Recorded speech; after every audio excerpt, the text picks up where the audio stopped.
Good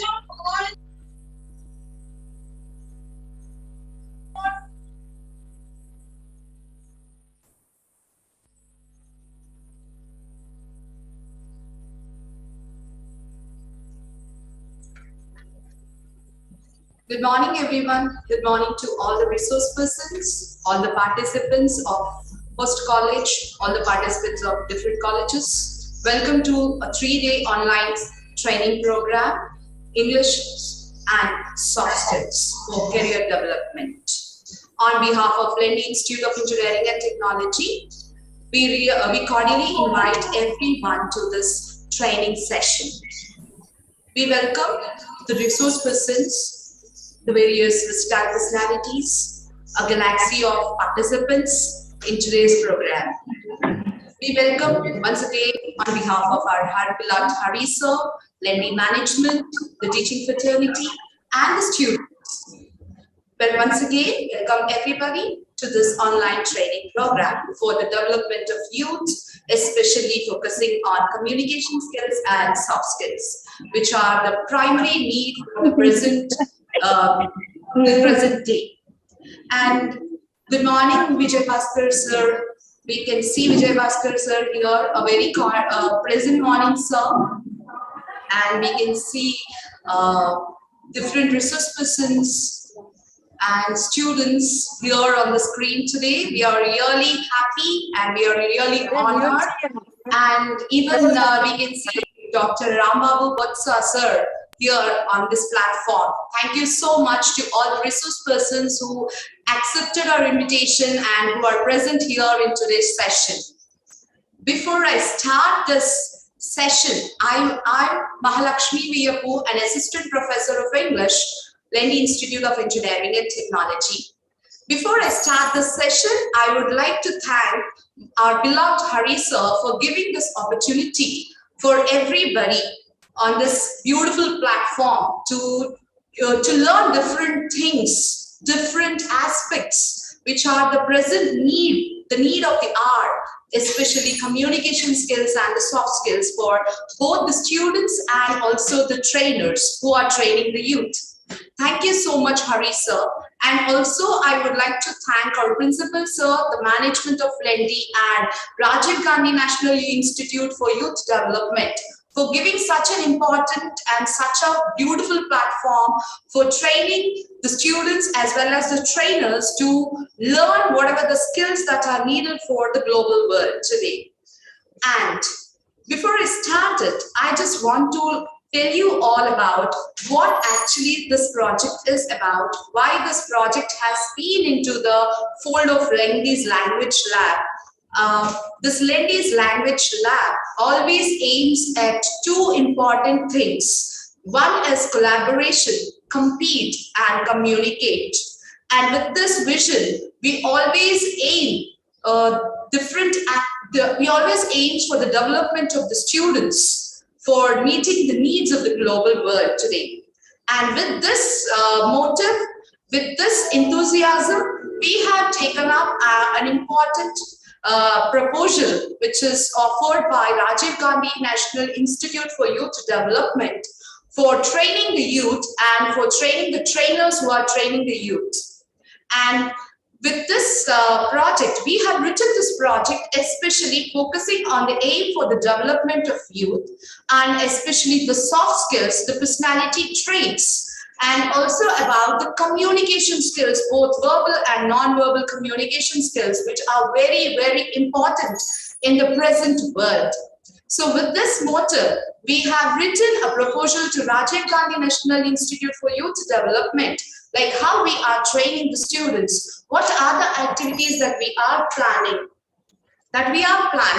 and how we are taking these activities in the concept of learning by doing. So with this concept, we have written a proposal to Rajiv Gandhi National Institute for Youth Development, and the proposal that we have written with a lot of care, enthusiasm, with a lot of interest, with our aim and vision of Lendi's Language Lab, the Rajiv Gandhi National Institute has approved and sanctioned this project, and we really wholeheartedly thank the team, the coordinators, and especially Dr. Rambabu sir for giving such an opportunity and sponsoring this project to us and approve this project to us. Thank you so much, sir.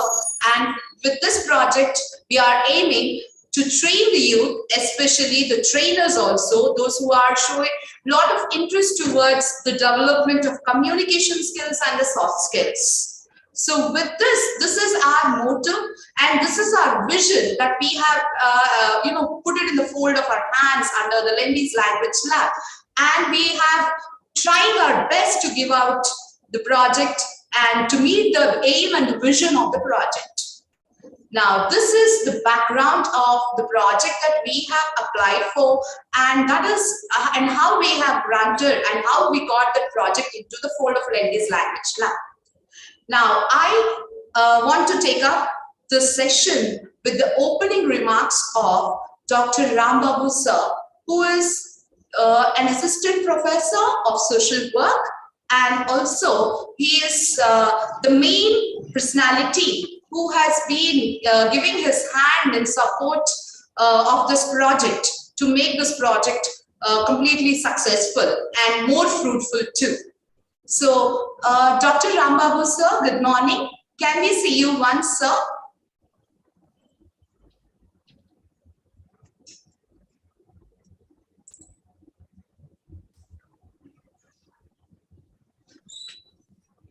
Dr. Rambabu sir, can you hear us? Yes. English. Hope I am audible to everybody. Yes, sir. Okay. Okay, maybe sir was a little busy. Let's go back to the things of the part of today's training session. And meanwhile, Dr. Rambabu sir will come and join us soon. And I would like to invite Dr. Vijay Bhaskar sir, who is a guru for our guru and also a versatile, a more distinguished versatile personality that we have in our today's session, Dr. Vijay Bhaskar sir. He is so friendly, a versatile personality, a knowledgeable personality, an intellectual, whatnot, everything. Dr. Vijay Bhaskar sir, can we see you here? Can we hear you once? Yes, sir. Yeah, good morning. So I request Dr. Vijay Bhaskar sir to give away his opening remarks of the session. Thank you. Thank you. Thank you Sir, very we much. can't hear you, sir. Now, thank you very much. Good morning to you all. Now, am I audible to you? No. Hello, Vijay Bhaskar sir. Hello. Hello. We can't hear you, sir. There it is problem. Hello. Hello. You are audible, sir. I am audible? Yes, sir. Yeah. Can I proceed? Yes, sir, you're audible, sir. Yeah. Good morning to you all. And let me thank you all. Rajiv Gandhi National Institute of Youth Development and the Lendi Institute of Technology and Engineering, and all the people, all the learned professors, assistant professors, principal, and everybody who is responsible for conducting this wonderful workshop for 3 days.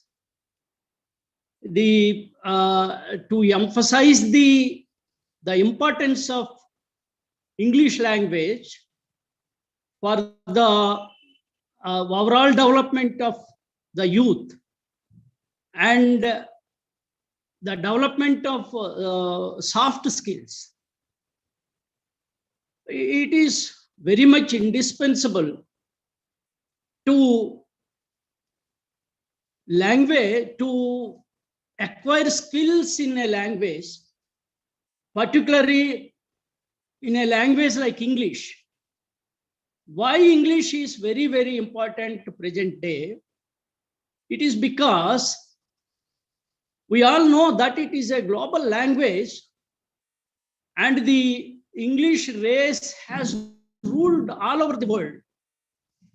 It is popularly known to us that the sun has not set at any moment of time in the world when the English people were ruling the entire world.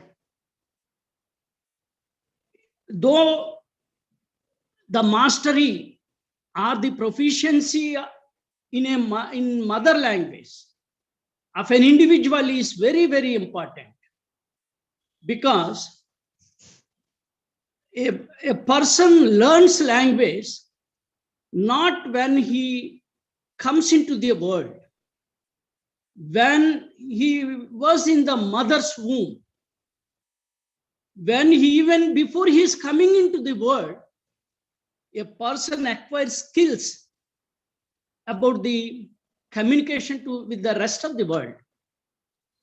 So his brain, his internal capabilities, his power of articulation, whatnot, everything will be started shaping right from his stage of an embryo. So it is scientifically proved. Even in our mythological stories, in Indian mythological stories, there were so many instances when people started learning when they were in their mother's womb. So take for example Prahlada, take for example Abhimanyu. All these people, they started learning so many things even before their birth. In spite of that, of course, the mastery in their mother tongue will make them understand the niceties of other languages, foreign languages. But when we talk about English language, it has a special reference. It has a special applicability to the present modern world. All the language, as far as we know, all the languages of so many branches in modern sciences, computer education, philosophy, psychology, social sciences, whatnot, everything is in English. So it is the English language which really and literally made the world as a global village. And quite surprisingly, it is English language which gives access to all the cultures world over. So you cannot undermine or deny or ignore or negate the importance of English language in the present day. So coming to the learning of soft skills or mastery over the soft skills. Actually, in my view, the soft skill, the primary soft skill is placing yourself in the shoes of others. There are so many, these personality development managers, trainers, teachers, they have listed so many soft skills in their training programs. But to me, the major soft skill, the main soft skill, the fundamental soft skill that a human being has to develop, has to inculcate, is placing yourself in the shoes of others. That is what we call empathy. So because you are not what you are many times, you have to become, you have to take the role of so many people while you are interacting with the society or in your own family or your next neighbor. Let us say it may be your wife, children, or husband, whatever may be the relation. The moment you interact with the next person, the next human being who lives with you, who communicates with you, you need to have this empathy. When you have empathy, then only the communication will be meaningful. So you take, for example, in the modern world, you take communication, teamwork, problem solving, time management, your ethical, moral code of conduct, adaptability, self-confidence, and ability to learn. This is also very important, because learning doesn't cease at any particular point of time in your life. Learning is a continuous process until the last breath of a human being. Then only you will be forever fit to the society and forever useful to yourself even. So when learning ceases, living ceases, in my opinion. Whenever, so far you learn new things, because the nature is always get changed. Nature is always getting changed. The world is always getting changed. So when you get the adaptability, when you learn new things, then only you will be able to adapt yourself to the new circumstances. And the main point when we talk about the soft skills or learning English or mastery of our English, we just speak and relate with the business you do, or the job you do, or the profession you take up. But don't think that the use of language, or use of specifically English, or the use of soft skills is not just in relation with your commercial enterprise. Life is more than that. It is not just confined, don't confine to the business you do, or the profession you take up, or the job you work on. Life is more than that. World is more than that. Don't look at the world just like a business place where the transactions are on commercial lines.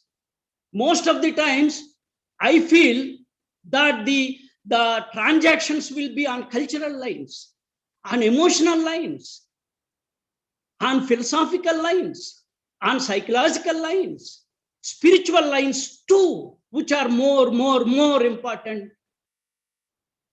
as far as the human life is concerned. We don't know what sort of philosophy, what sort of spirituality the rest of the human, the rest of the living creatures have. But it is the human being who have this philosophical, spiritual, intellectual plane of thinking and living. So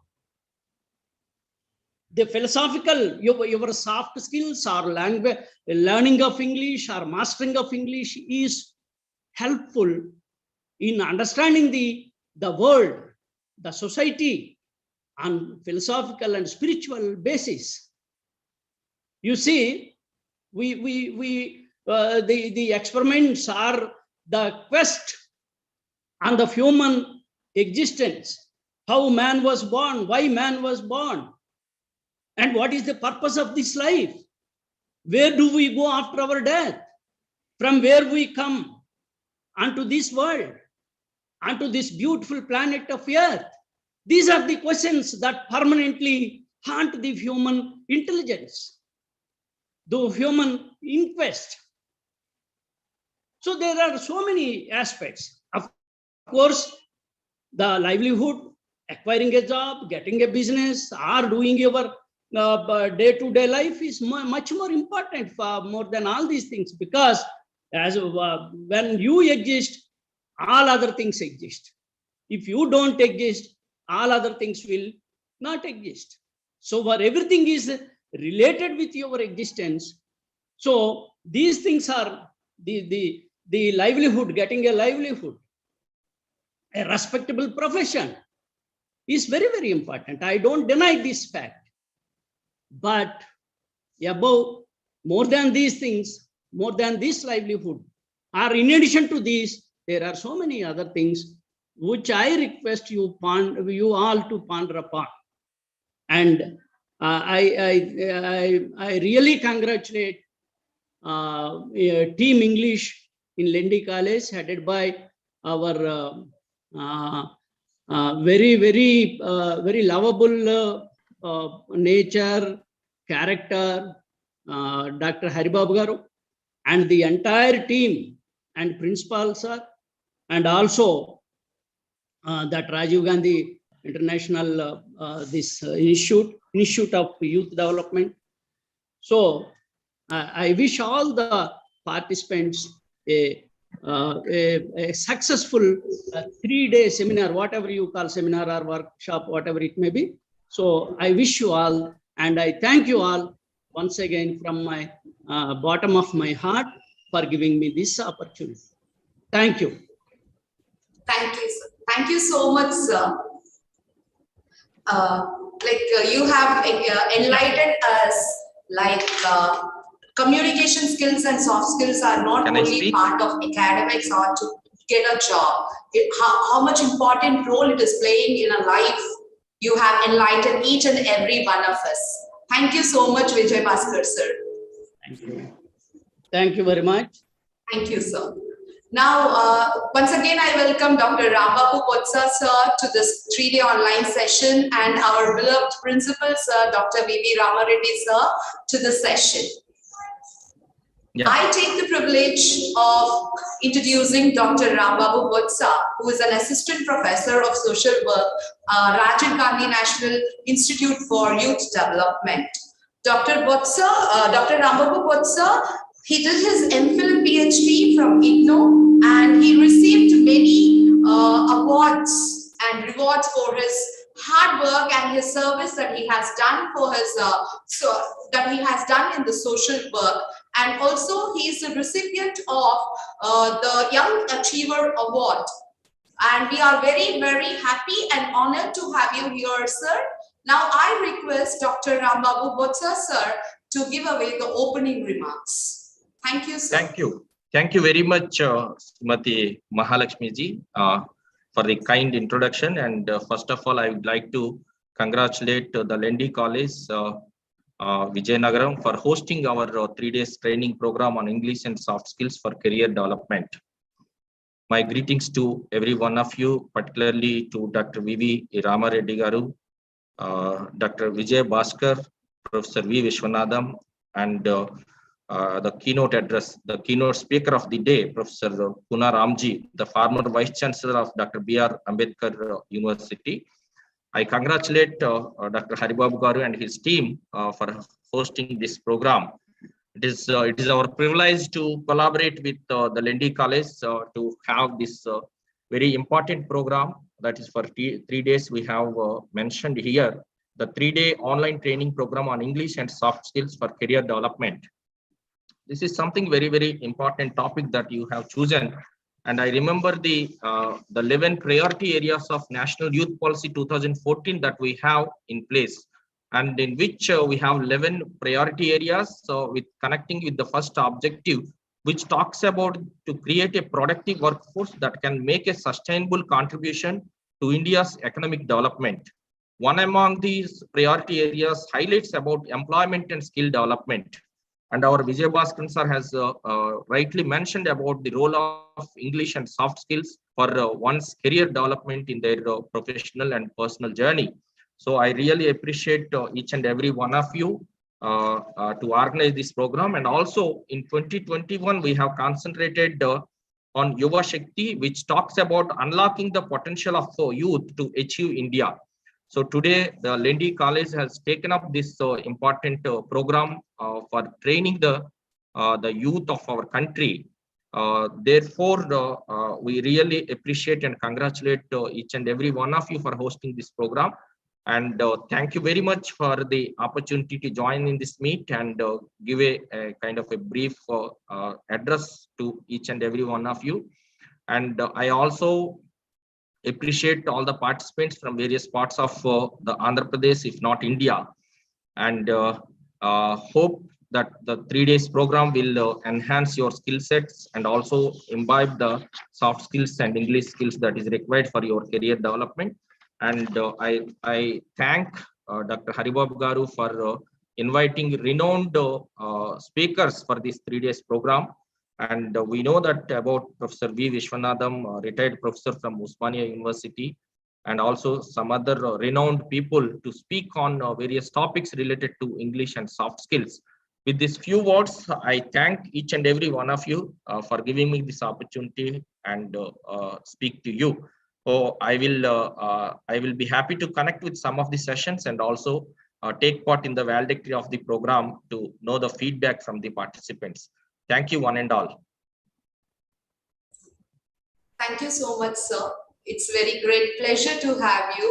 And we are very happy, like you have given us a complete vision of what actually this project is and how potential the youth are for developing the country.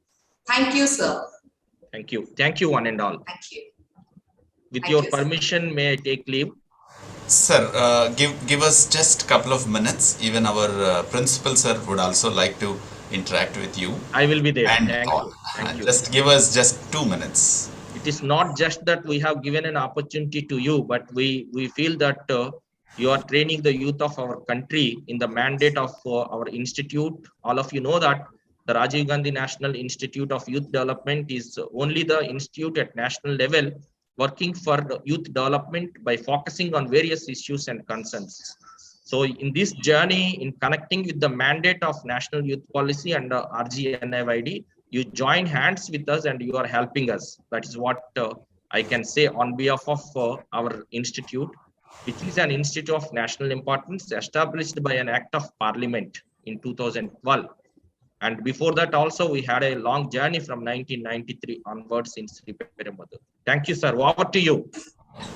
Thank you very much, sir. Now, Mahalakshmi ma'am, can you call upon our principal? Yes. Now I take the privilege of calling upon our visionary personality of our college, Dr. V.V. Ramareddy sir, our beloved principal.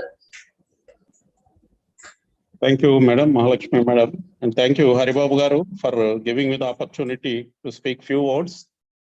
First of all, we should thank Rajiv Gandhi Institute of Youth Development, because with some social responsibility that was formed by the government, and they are also taking so many steps to spread the purpose of establishment of this prestigious institute in India.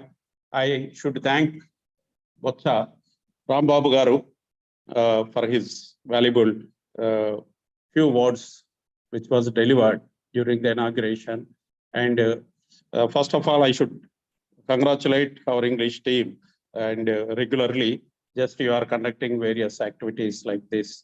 At least this is one of the major responsibility of all institutes, social responsibility. So I should congratulate English team, and I should thank all the resource persons who are accepting our invitation to create awareness among the youth, whoever are participating from Andhra Pradesh and across the India. And really, these programs are very useful for all youth, because after their education, the very purpose of education is to serve the society.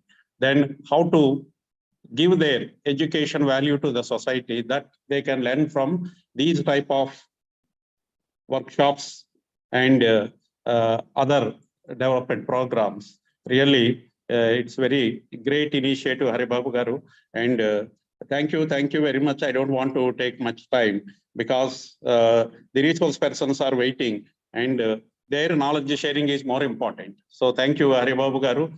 Please carry on. And I should thank once again, Rajiv Gandhi Institute of Youth and Development for considering our college as one of their considerations to spread these activities. Thank you, sir. Thank you very much. Thank you very much, sir. Thank you, you sir. are one of our good partners. Thank you, sir. Thank you. Definitely that we keep your whatever trust you are having on us. just we keep it up, sir. Thank you, sir. Thank you. Thank you very much, sir. Thank you, sir. Thank you so much for encouraging all the time, whatever the proposal or whatever that we come to you and ask for a word, you're always there for us to say that we are there to encourage you.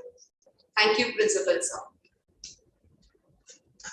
Now I take the privilege of introducing our today's keynote speaker of the day, the guest, whatever it is, the versatile personality, Professor Kuna Ramji, sir. I cordially invite on behalf of Team English, Lendi, and all the participants and all resource persons. Once again, welcome to a 3-day online program on English and soft skills for career development. I take the privilege of introducing Professor Kuna Ramji, sir, who is a former professor of mechanical engineering and also a former Vice Chancellor of Dr. B.R. Ambedkar University, Srikakulam. Professor Ramji has obtained his BE, ME and MTech from Andhra University and his PhD program from Indian Institute of Technology, Roorkee. His area of specialization includes robotics, PEM, tire mechanics and vehicle dynamics. Professor Kuna Ramji has guided 82 ME theses and 30 PhD dissertations related to vehicle dynamics. He has published 237 papers and presented 123 papers in various international, national journals, conferences, workshops. Dr. Kuna Ramji organized 14 international conferences, 53 national conferences, seminars, and delivered 162 guest lectures and attended 68 short-term training courses in national level IITs and other institutes.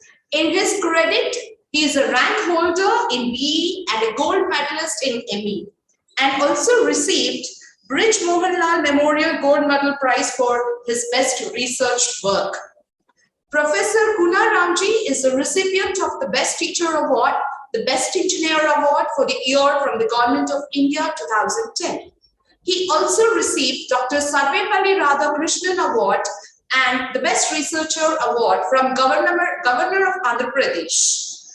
He also received Vijnana Pratibha Puraskar Award from Andhra University, and also he received 9 gold medals for his excellence in academics and research.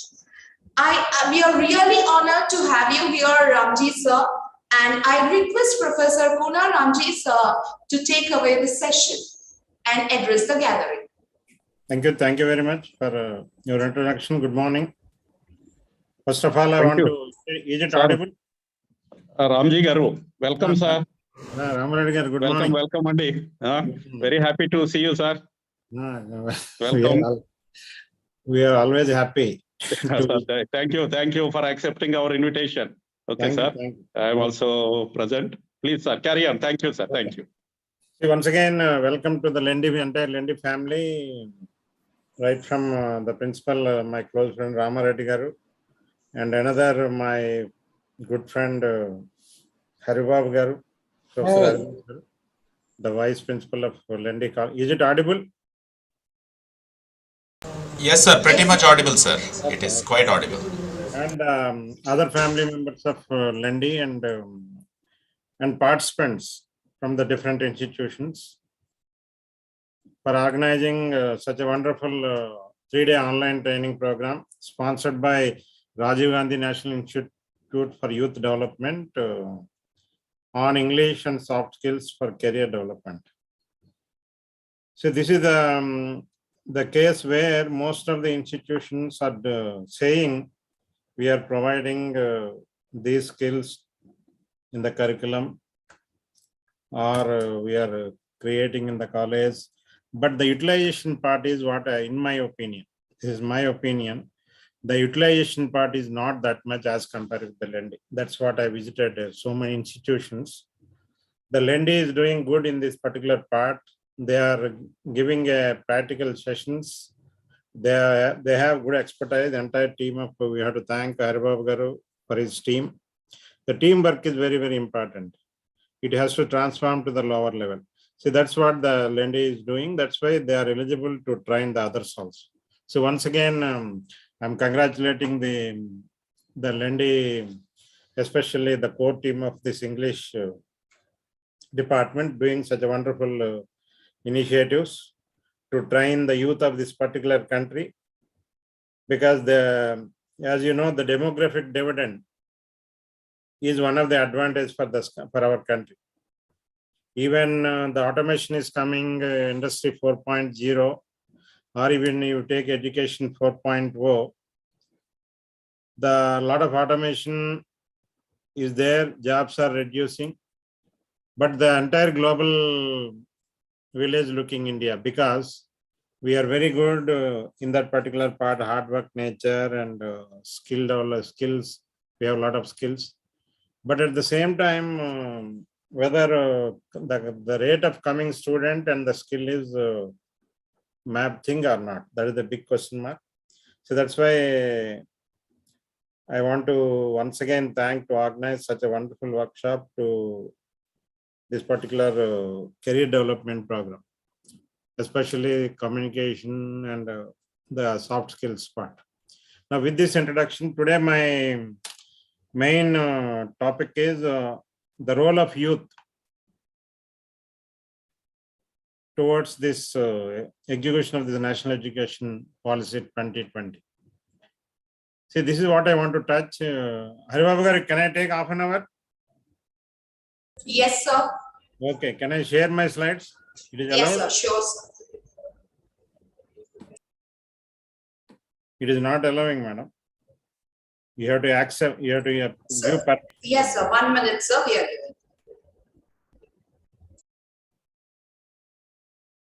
Sir, now you are able to share it, sir. Try. You can now try, sir.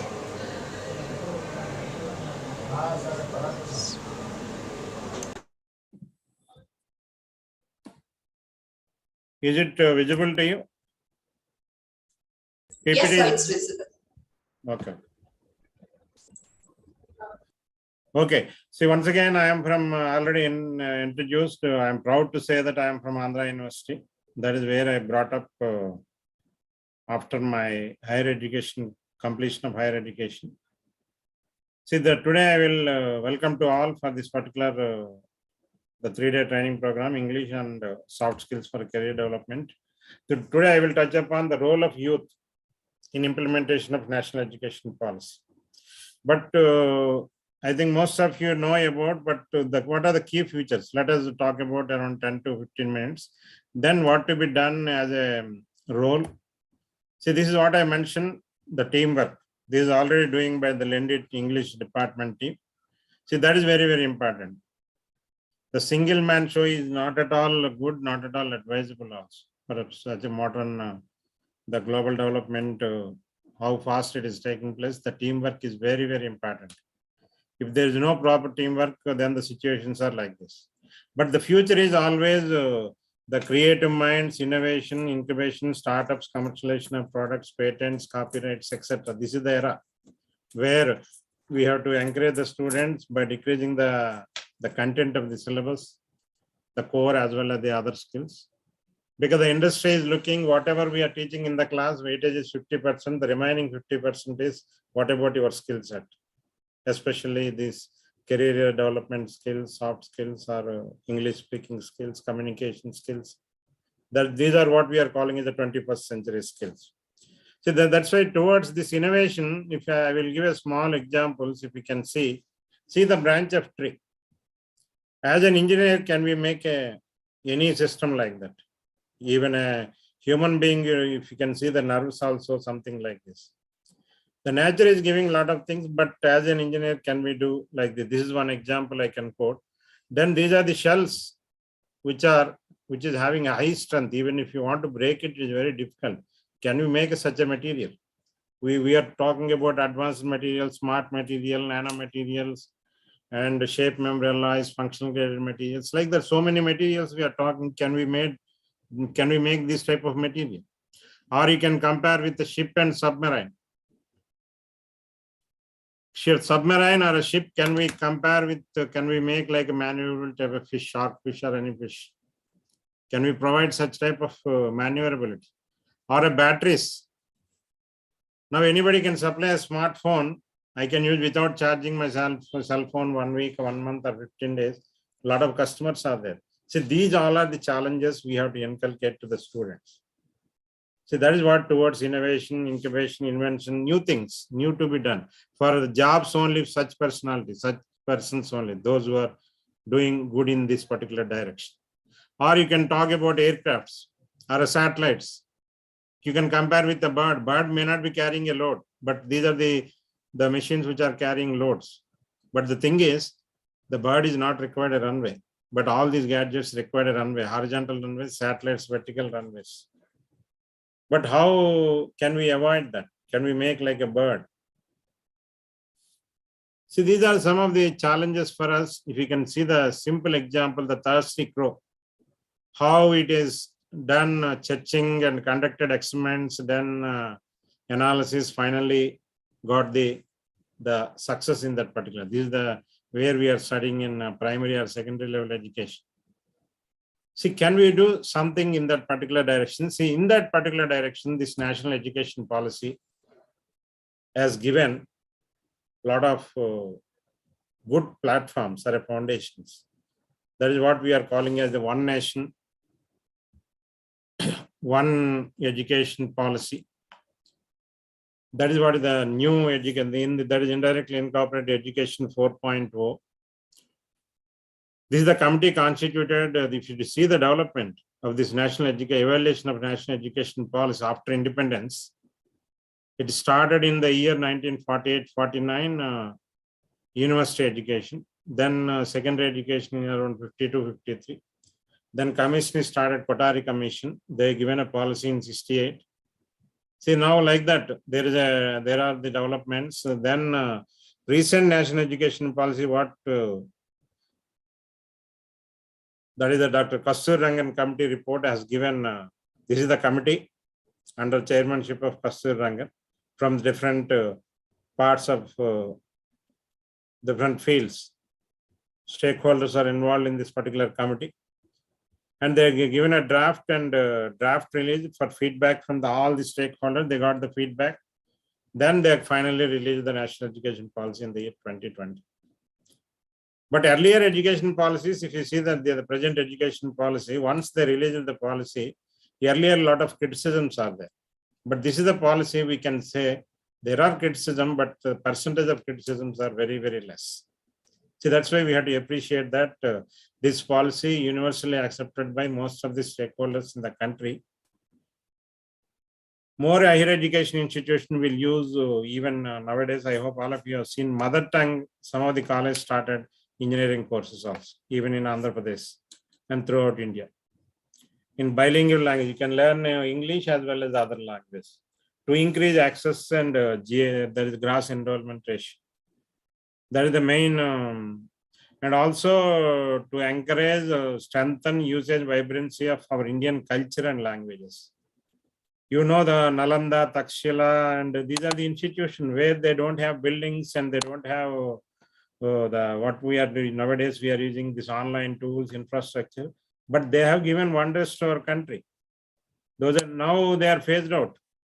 Now the government want to bring that particular one also in most of the institutions. That is what is the universal human values, ethics, one of the courses introduced in that direction. See, what is the vision of this particular policy? An education system that contributes to an equitable and vibrant knowledge society by providing high quality education. Here, if you can see the quality is very, very important, not quantity. How you got the degree, that is one part. But what quality of the degree? Are you acquired all the skills? Then you should have the constitutional values, ethics, duties, rights, that awareness. You have to play a role in this particular country, the development of this country. See, these are some of the commitments for, and finally, whatever you can do, it must and should be responsible commitment to human rights, sustainable development, and living the global well-being, thereby reflecting truly global citizen. If anybody accepting in a global village, you are coming from India, they have to appreciate our country. That is the atmosphere what you have to create. See, that is where the main objective of this policy is to fulfill the development requirements, to create social integration and national unity. The task is national building. That's what already mentioned by the Rambab sir from Rajiv Gandhi, showing that youth development. He has also emphasized that is their main objective. If you can see what are the other key features, there you travel in India every 100 kilometers, language is changing, culture is changing. You have to respect the diversity of the local context. You cannot avoid that as in India. If you go to Western and European countries, same language, same culture, same food habits. But in our case, it is different. So that's why you have to see that in all curriculum, pedagogy, policy, bilingual languages, etc., equity and inclusion, all as the cornerstone of all education, because it should be, you have to include all people of this particular country, all types of the people. And you have to engage all stakeholders, community participation, philanthropists, private and community people. You have to try to all as stakeholders, parents, all in the industry. We cannot take decision by sitting here. Then another important point is nowadays we are organizing this particular event online. That is what is the use of technology. The students and faculty all should be aware of this. In teaching, learning and evaluation, whatnot, in all types of activities. This is one thing which I will highlight later. Emphasize understand rather than routine learning. What we have that is what we are calling rote learning or learning for exams. Those days are gone. Please try to understand. The industry or other community, they are giving weightage for 50% this, rather than the rote learning and learning for exams. You have to shift from that to learn skill set, employability oriented skill set.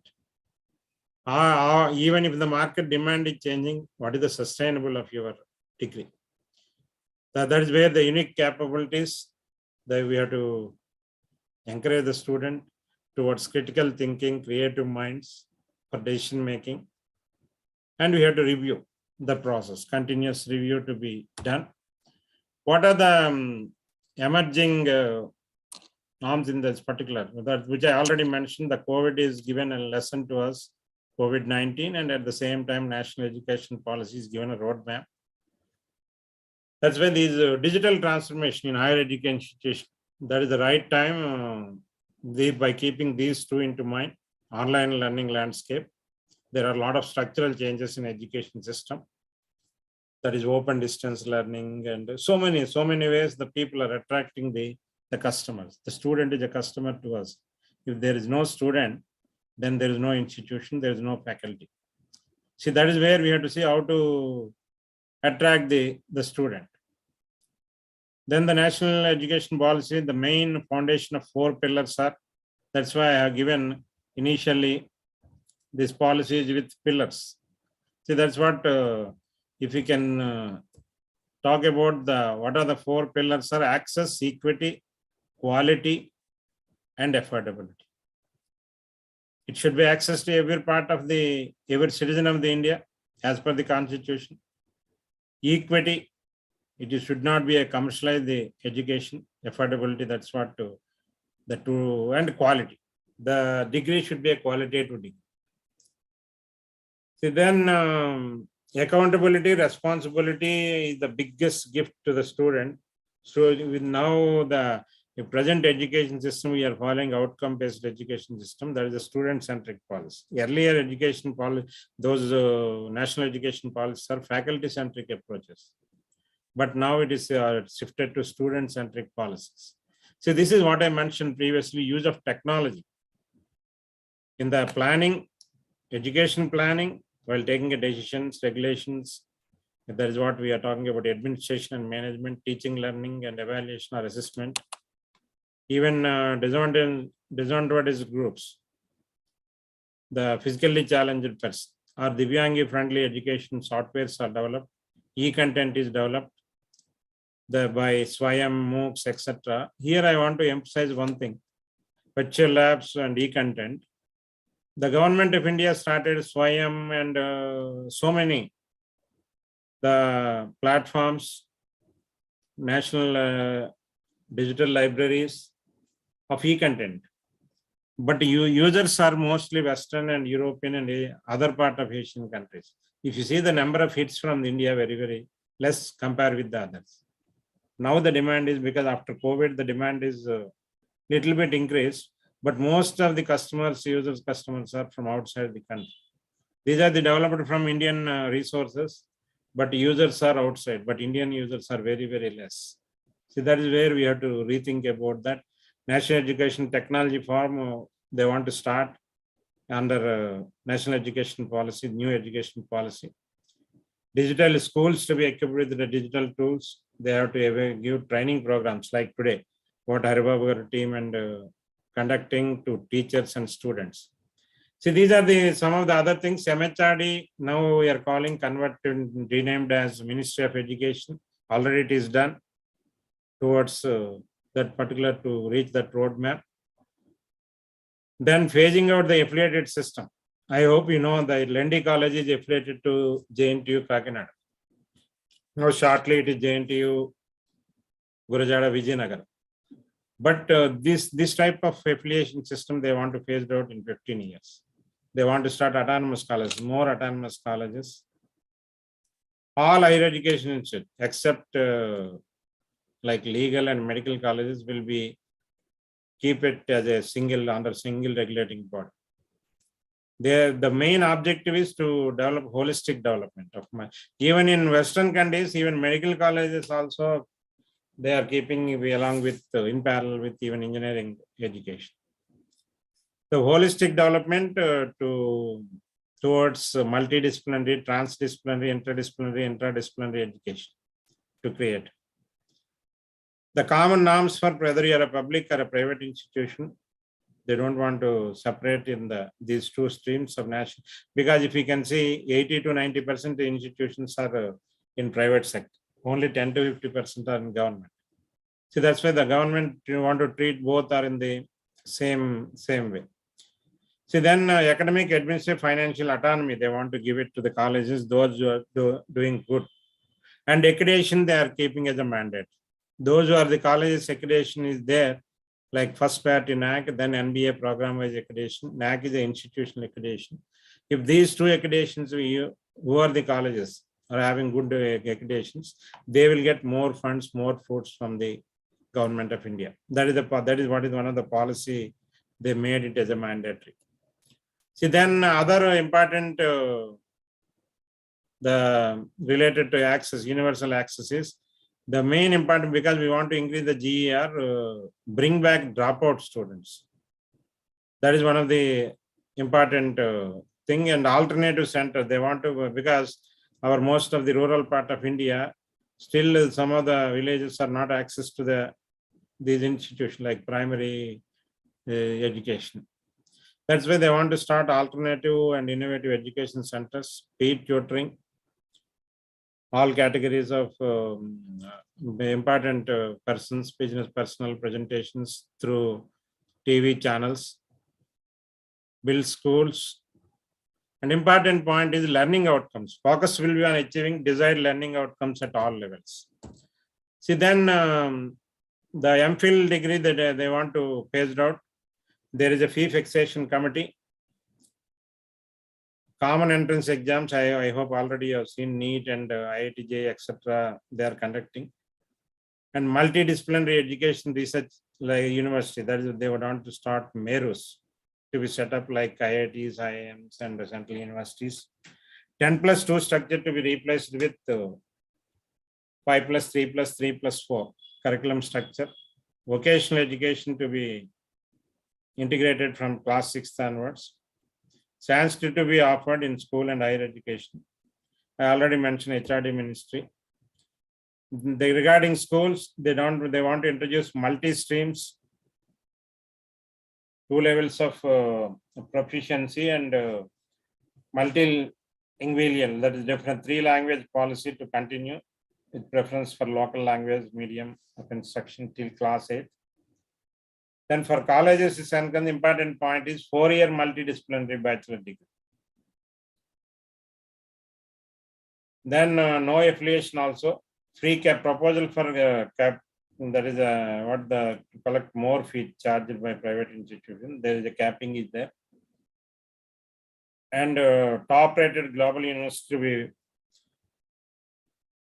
facilitated to come to start in India. Even Stanford, MIT, or Cambridge, they will allow because to bring competition among the Indian institution. If you take a top 100 ranking institution, there is no Indian institution.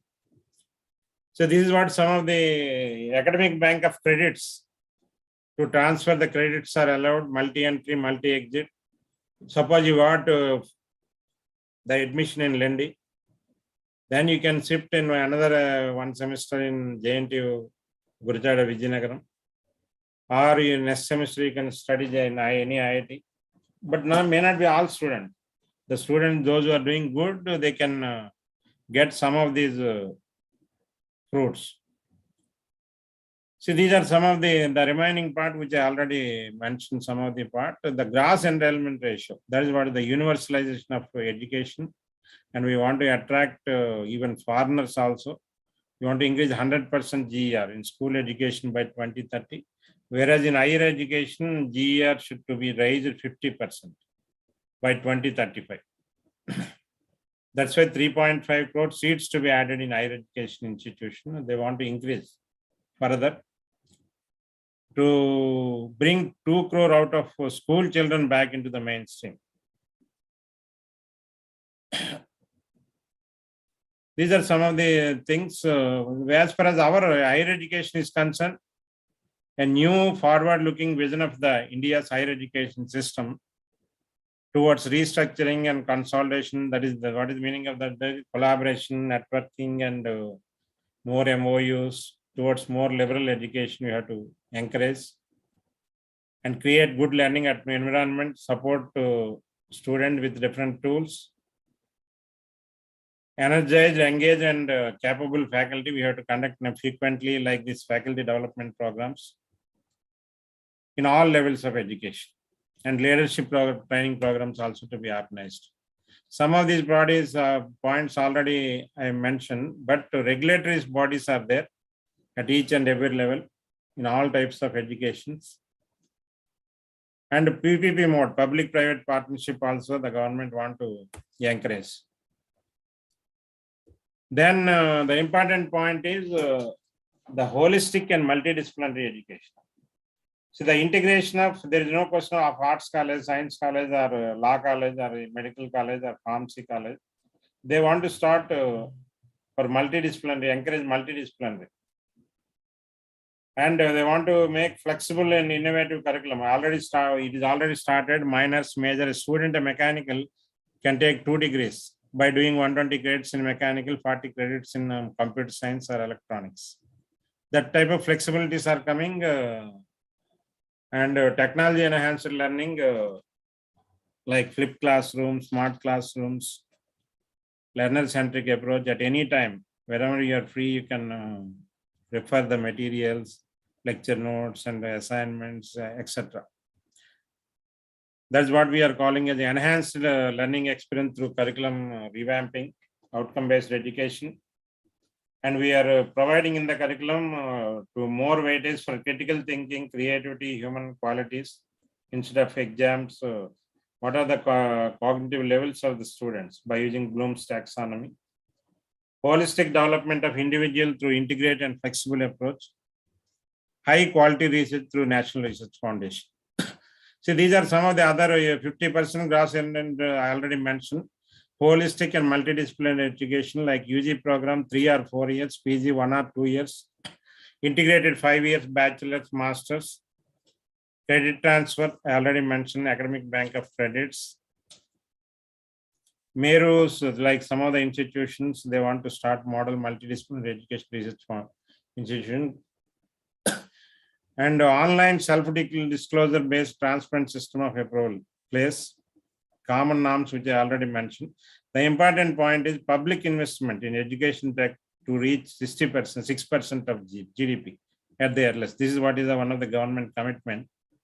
At present, it is not there, but they want to reach this in another 5 years. Then the important special education zone for disadvantaged regions, like National Institute for Pali, Persian, and Prakriti, they want to start setting up new quality higher education institution has been made easier. Then internalization of education, that is global education, globalization of education. We want to attract foreigners, because international ranking, how many foreign students are studying in your institution, UG, PG, PhD programs, that for that weightage is there, a lot of marks. Then future jobs are towards research and innovation. Every institution, we want to encourage faculty development like Atal and like what today Rajiv Gandhi National Institute for Youth Development has sponsored this program. Faculty development program, and some of the governance leadership programs also we want to anchor, because more autonomous colleges the government want to provide. So in that direction, there are a lot of awareness programs to be organized. Then the reduction in the curriculum. This is one of the important aspects of national education policy. The core essentials curriculum in all subjects to be reduced. More weightage to be given, like critical thinking, analysis based teaching learning methods for holistic development, and interactive classrooms. More time we have to spend instead of one-side teaching, and experiential learning, practical learning, like playing games, fun, creative, collaborative, and exploratory activities. Practical based learning, problem based learning. We have to try to encourage the students even in the classrooms. So this is what is the towards holistic development. What are the activities we want to concentrate? One is ICT tools, languages, social and environmental aspects, sciences. We have to give more weightage, because finally the beneficiaries are the social scientists, through social science society connected. Then mathematics tools, arts, science, visual arts, value-based education, and leaderships. So these are some of the one we have to give training to our faculty, our students, and all types of stakeholders we have to take into account in this direction towards holistic development. Then this national education policy necessary to re-energize the autonomous umbrella of the institution, like Higher Education Commission of India. There are 4, if you can see, National Higher Education Regulatory Council, NHRC, Meta Accreditation Body, like NAC, that is different from this. This is the NAC, that is NAAC accreditation. Higher Education Grants Council, General Education Council. These are some of the institutions will be developed, and standard settings everywhere. The benchmarks will be there. You have to meet that. There are bodies like NCT, ICR, VCI, the professional standard setting bodies.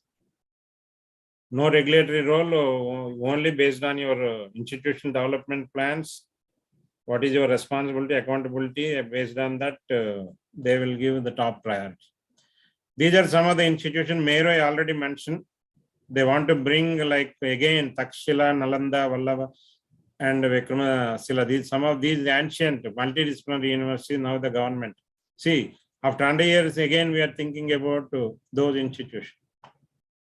That's in that direction. The government of India want to start research intensive universities, teaching universities, autonomous colleges. That's why the more colleges will be give autonomous, and the best practices, and the capacity building. And India want to make Vishwaguru through with this national education policy, and self-reliant India. Even suppose now Ukraine war is coming, whenever any sanctions, we are also one of the sufferers in that. How to make self-reliant India, like ISRO is one of the success story in that particular direction.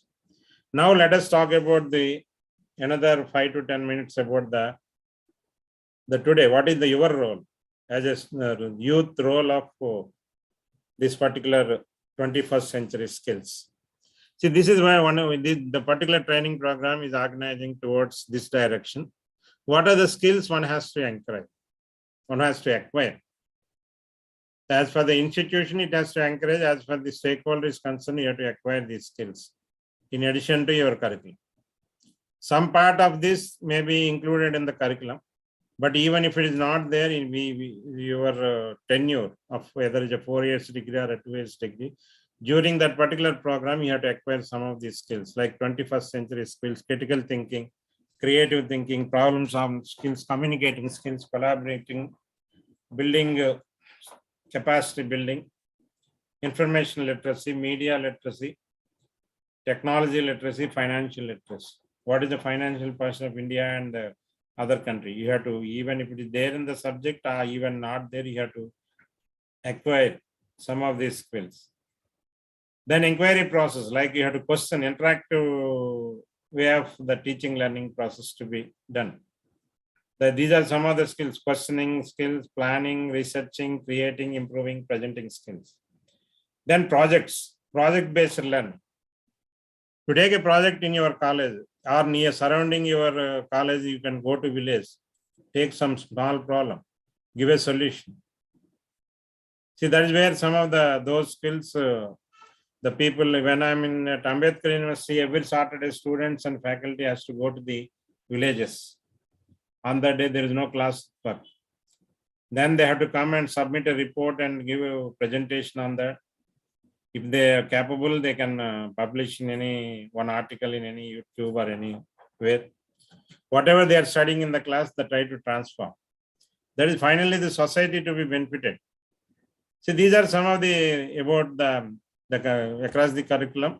Now, if you see the great Indians, what they have contributed related to atomic theory. The Kanada Acharya Kangi is given around 1600 BC.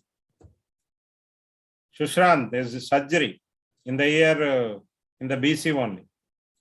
Then Patanjali, entire world is after COVID, earlier also there, but now the demand is increased like anything. Yoga, about yoga. That is a physical strength and mental strength is also equally important nowadays. See, Nagarjuna, chemistry, he has given a lot of inventions to credit to this particular country. Then Aryabhatta, mathematician. Then Varaha, astronomer. Then Bhaskaracharya, algebra. Then Bharadwaj, aerospace. Pushpik Viman, I think all of you know very well. We have, then modern times, if we can see the names like S.N. Bose, J.C. Bose, C.V. Raman, Mokshaganda Visvesvaraya, Abdul Kalam, etc. Now, if you can see the journey of Nobel laureates, Israel, if you can take a country, they face till now so many wars. But such a small country, having fully equipped with the technology type of even agriculture, they are doing good. Water is not there. They have done a lot of wars. But they reached a lot of Nobel laureates also. Most of that 90, more than 90% population are PG degree holders in Israel. The population is something like we have 130 crores, they have only 1 crore people. But see, they got more Nobel laureate. But if you can see in our country, 1913, Sri Rabindranath Tagore, then at that time before independence, C.V. Raman, these are the two. Then after independence, Sar Gobind Khorana in medicine, then Mother Teresa Peace. Like that, the latest is Abhijit Banerjee, economics. 2 got economics, 1 got in chemistry and 2 in physics. Peace related 3, medicine related 1. But if you can see the other areas where we are now, the gaps also, if we can see from one Nobel laureate to other Nobel. See, this is where the youth has to understand. It is there in your hands. You have to see that how best this country flag is always fly high. See, that is where the national education policy is given a platform to you.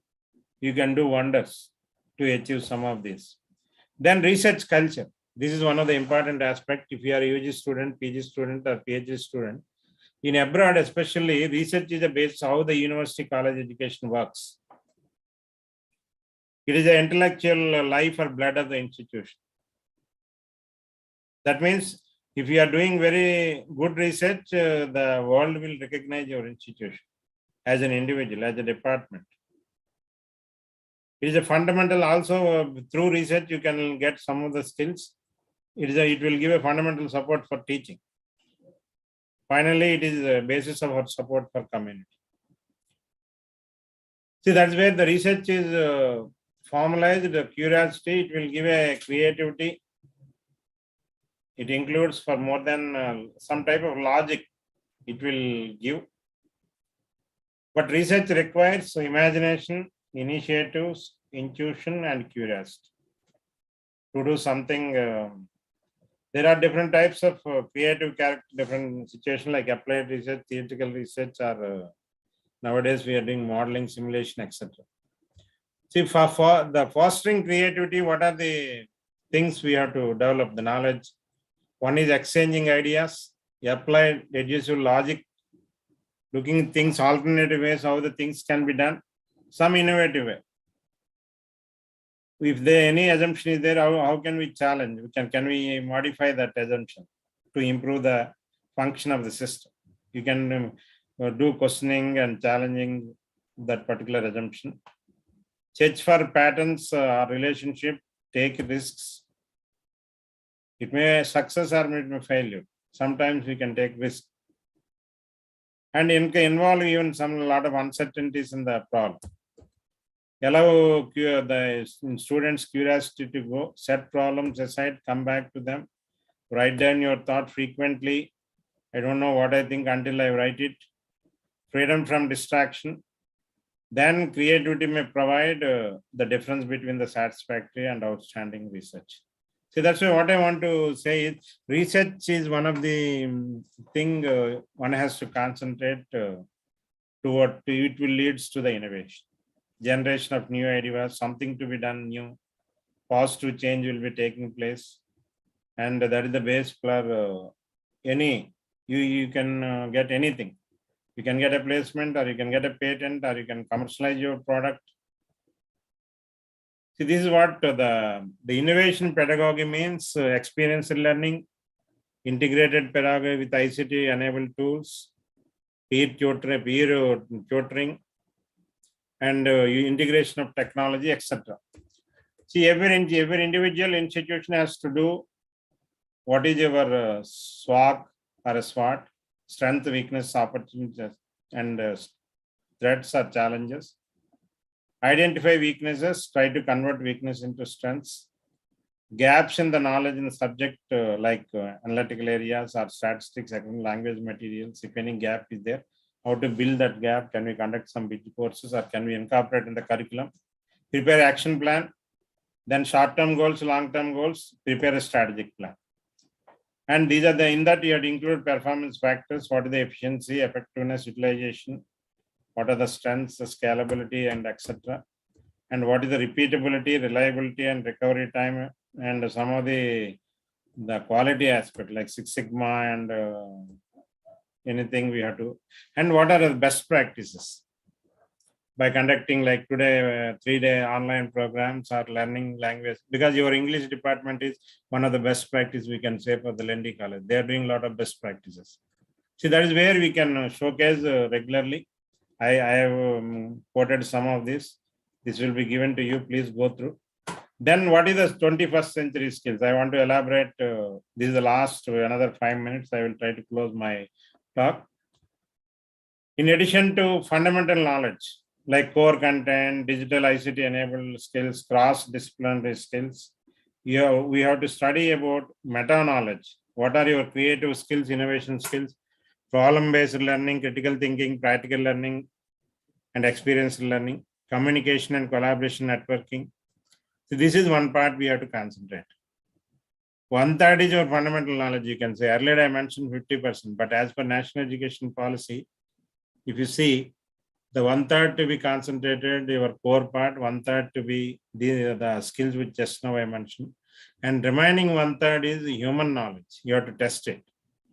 What are their cognitive levels, life and job skills, employability skills, and ethics. Because a student from Lendi College means without any hesitation, I can give a job in my industry or in my organization. Such an atmosphere you have to create. Not only Lendi, for any college.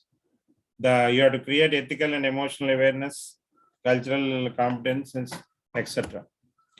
So these are the other skills like technical skills, aptitude skill, placement, grooming, corporate attitude, soft skills. Today the program is towards that direction. Real-time internships, interview skills, group discussion, group task, etc. Then life skills are, this is also today our this particular 3 days online program is giving. What is this? These are some of the dictionary terms, all of you know. But how these to be inculcated in the minds of the students, like responsibility, kindness, cooperation, loyalty, compassion, courage, honesty. These are there, but nowadays people are the industry, that is and other organization, they are worrying about the student, whether the student is coming with all these tools or not. See, then skills for the future, 50 to 60% jobs are creating towards in this direction, like big data analytics, Internet of Things, service delivery automation. Nowadays, most of the marketing, online marketing, we are seeing Flipkart or Amazon or so many things. Robotics playing a key role in almost even surgery.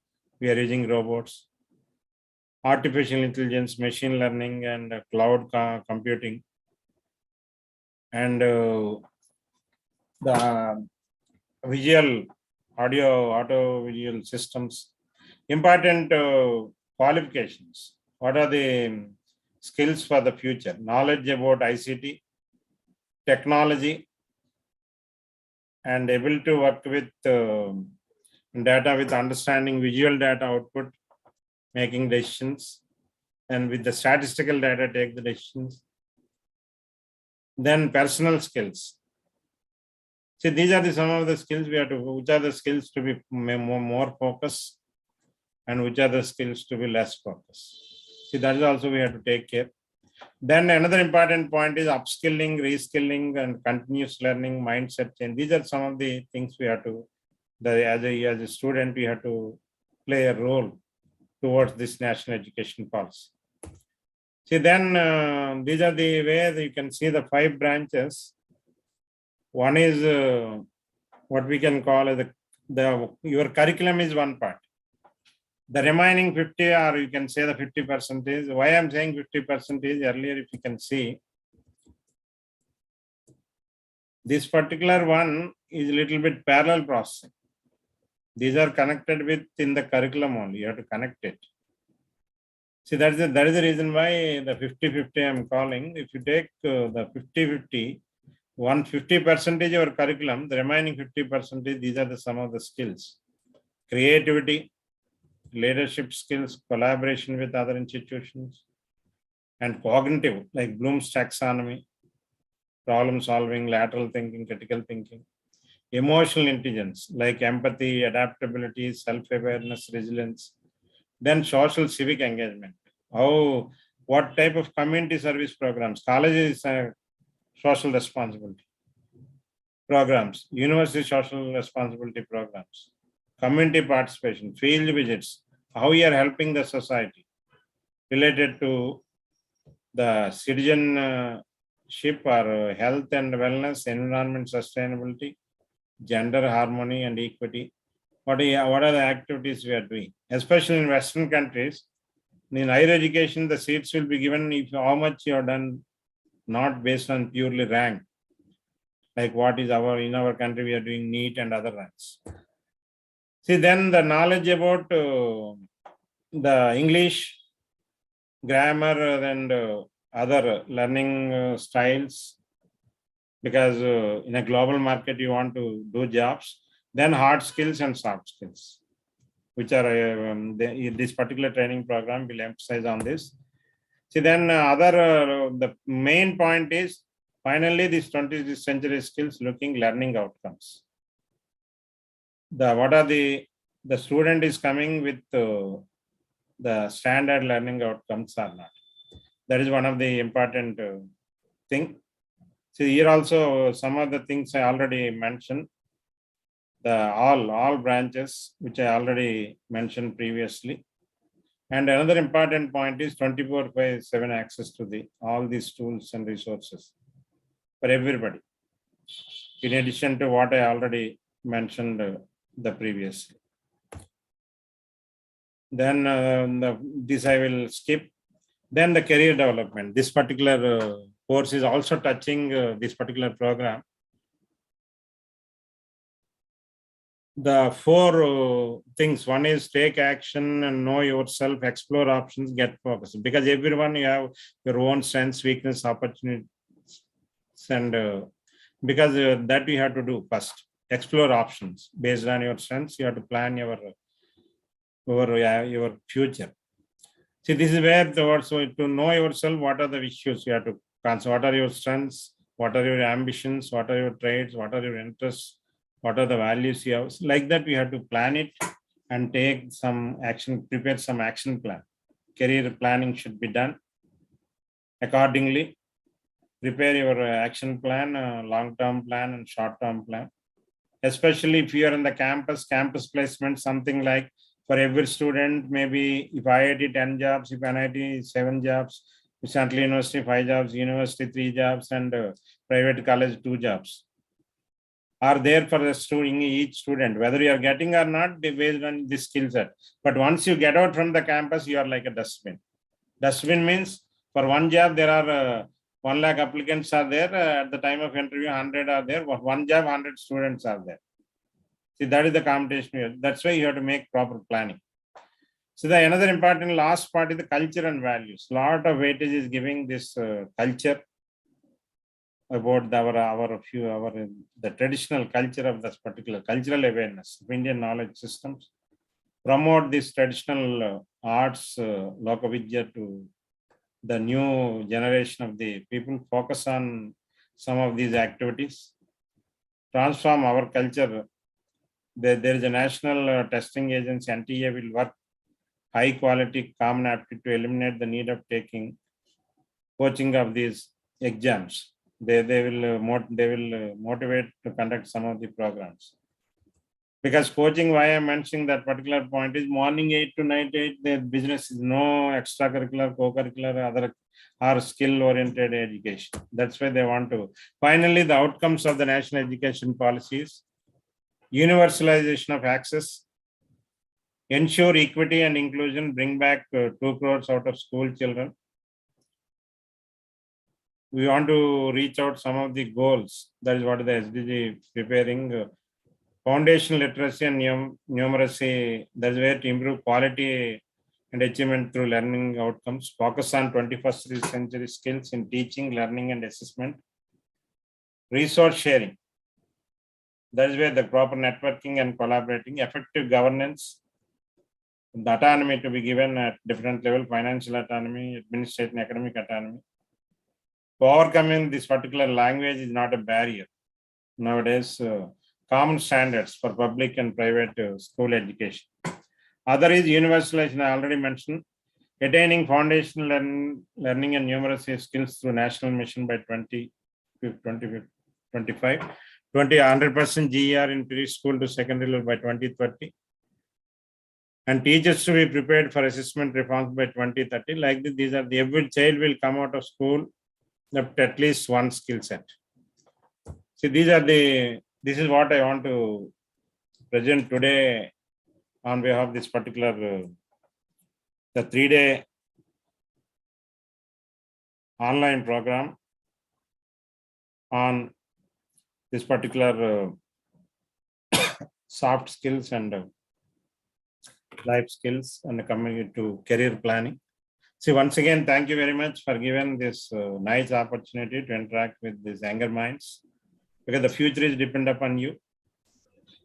If you see finally what I want to say is 91, the globalization LPG started by late Prime Minister P.V. Narasimha Rao and former Prime Minister Manmohan Singh. These are the two persons that have made foundation for LPG.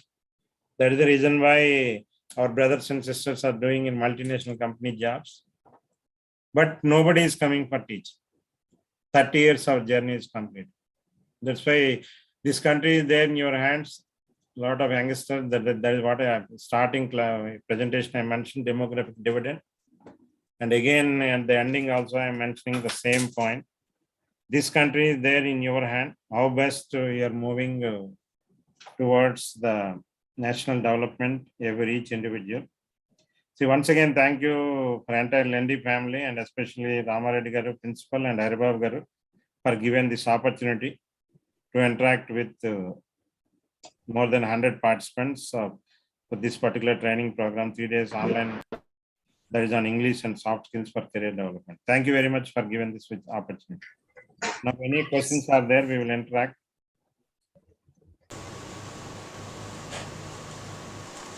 Thank you so much, sir, for creating an awareness among all of us about new education policy and its implementation.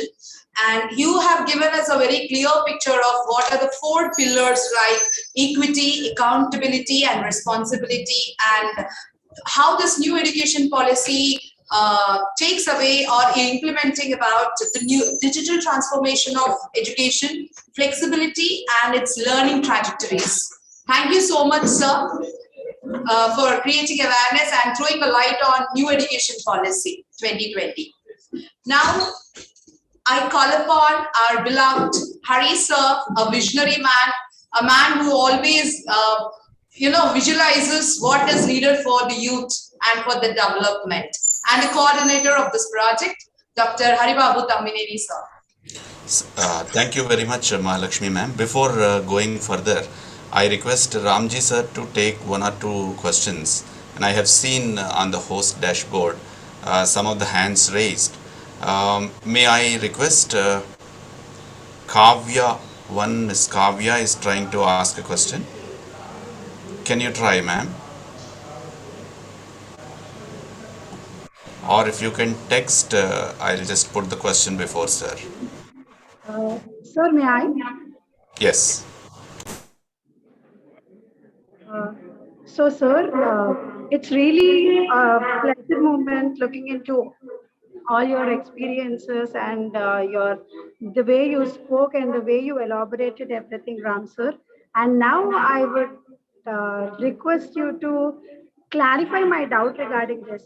Coming to the new education policy, what do you exactly mean by the role of English teacher in the present scenario? As the young budding teachers, we want to know and we want to flourish in such a way. That's what I mentioned, this 21st century skills. If you can see the number of engineering colleges in this particular country, not only engineering, especially even medical colleges and other like colleges like legal and number of colleges are there, but skill training human resource is very, very less trained people. The trained people number is very, very less. It is not sufficient to meet the demand of the present to provide this 21st century skills. Can we plan? Can you contribute something in that direction? Your department really it is appreciable, because if you see that simply autonomous colleges in the state having a good structure of this English department core team, but most of the other colleges they don't have this particular. See, that is where you can help them and organize the number of weekends. Definitely, your role is there toward the success of this national education policy. Thank you, sir. Okay. That's great hearing from you, sir. And may I know others, any other one would like to ask a question to sir? Otherwise, we'll be very happy to see Viswanathan Master, who is getting ready for the next session. And before that, I would also love to take this opportunity to give away a thank note to Ramji sir, who has been always a source of inspiration for most of us, who has been putting a lot of good effort in bringing out the right outcome of new education policy in the name of making his classroom to take it forward as a learning outcome by just involving everybody inside, outside the classroom to look into the society. Sir, you are always with us, and thank you for your time. Since morning you have almost consumed around 2 hours of your precious time to give away this lecture. We'll be very happy if you also can come along with us in driving this charged youth of some 100, 120 who are from different corners of nation. We have got so many teachers from polytechnics joined here, sir. We also have teachers from Maharashtra, Goa and other parts of nation joined along with their students. We would be very happy, sir, if you can guide through in the next couple of days also. If you have some time, kindly join us and be with us and then guide us. Definitely, definitely. Thank you very much. Namaste, sir. So sorry for the interruption. Yeah. The chat box regarding Yes. sir, I believe. And sir, how we develop nation by considering this NEP is the question asked in the chat. Oh, there is a chat question. Okay. Yes, yes. What is it, ma'am? Can you reread? Sure, sir, sure, sir. So, how we develop nation by considering this national education policy?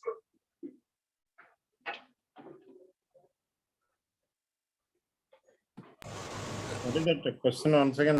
Not clear. What is the name? The person means that how can this educational policy help considering in the development of nation? That's what, see, if you have done a degree, suppose I have done a PhD, it is not the meaning of the PhD is given a promotion to Ramji or I have established, I reached some goal. That is not the criteria. How this PhD is helpful to the society. Similarly, when you are learning something in the class, where you can solve the problem. I will give a simple example. Suppose there is an accident has taken place on the road.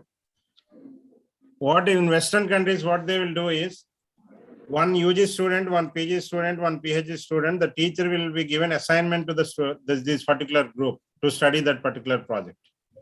You go to the site, what projectile they are traveling, what is the speed of traveling, what is the impact, elastic impact or plastic impact, how the accident has taken place. You have to come with a report. For that project, you will get money also. But that is not there till today in our country. Then FIR and other things. That is where as a student, you have to play the role. You have to make the practical based learning, project based learning.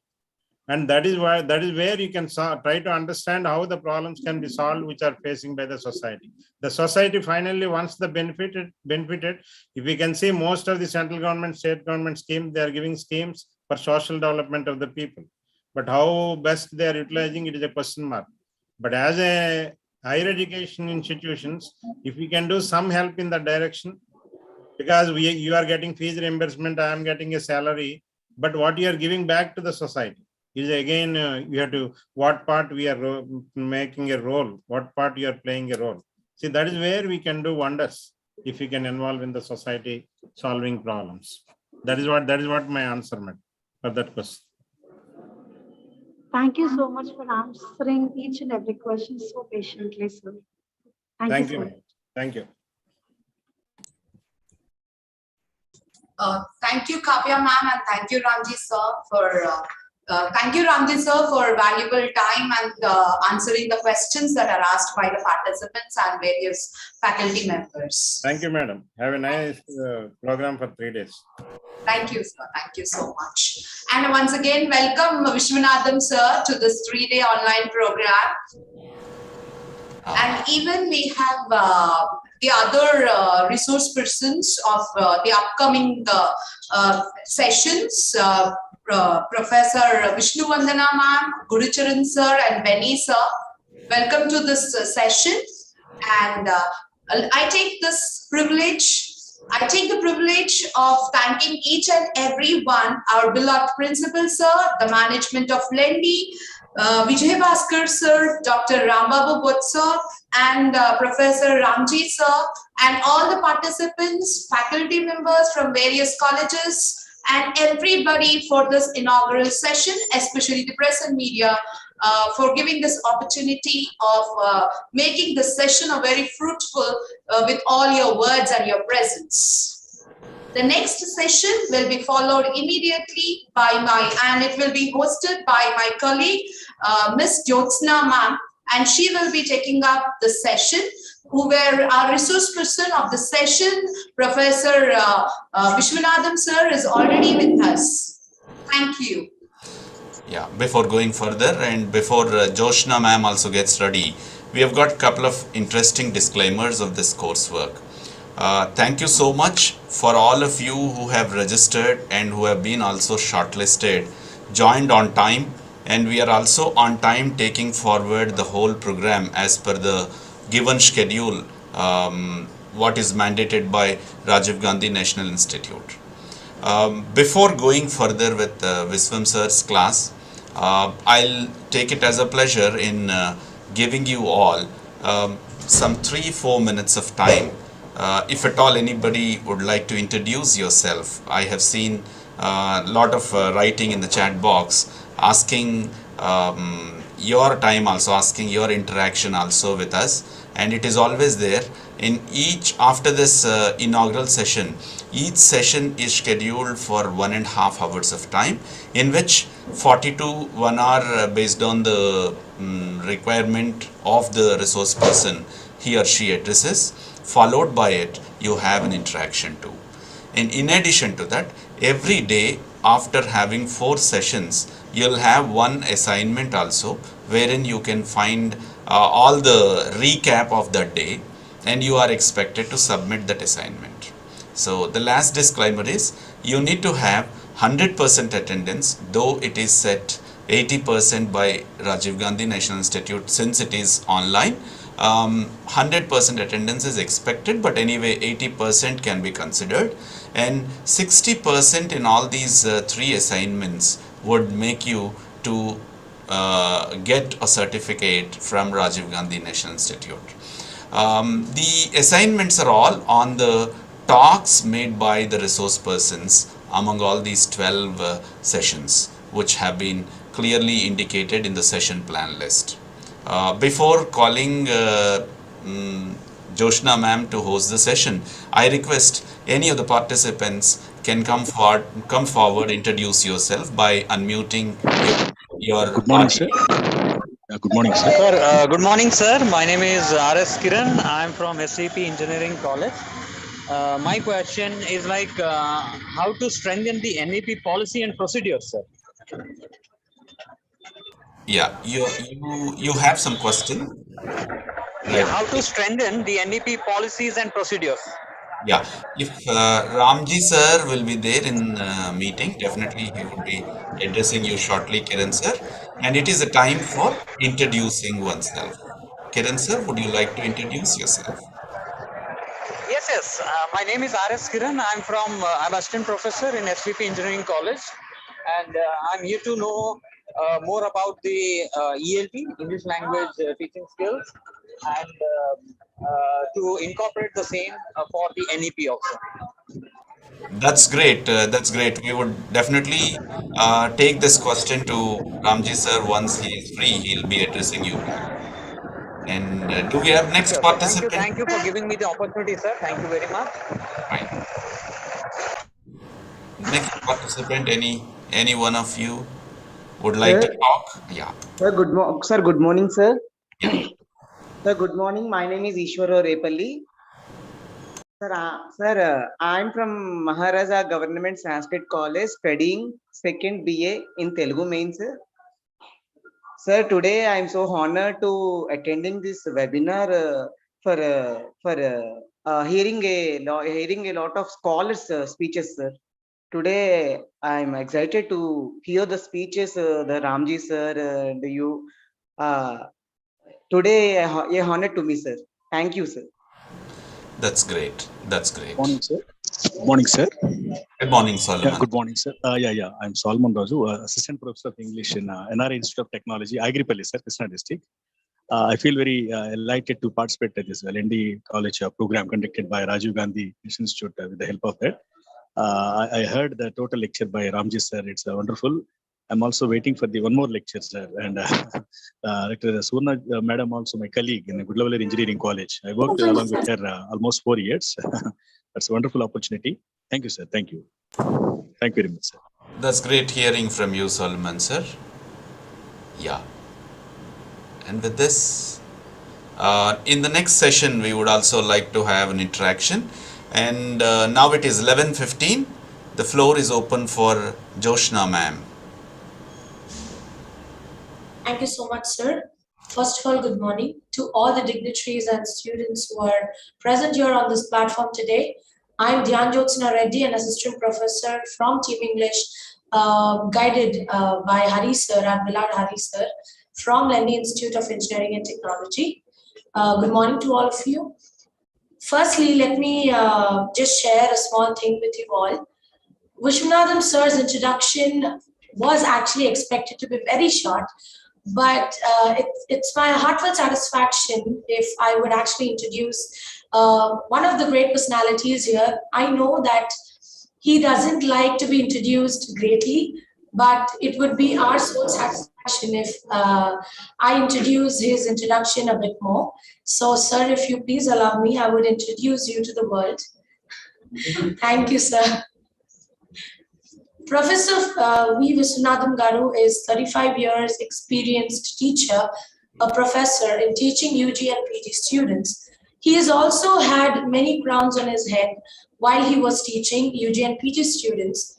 He has had the responsibility to be the secretary for the Board of External Examinations, and he was also an additional controller of examinations.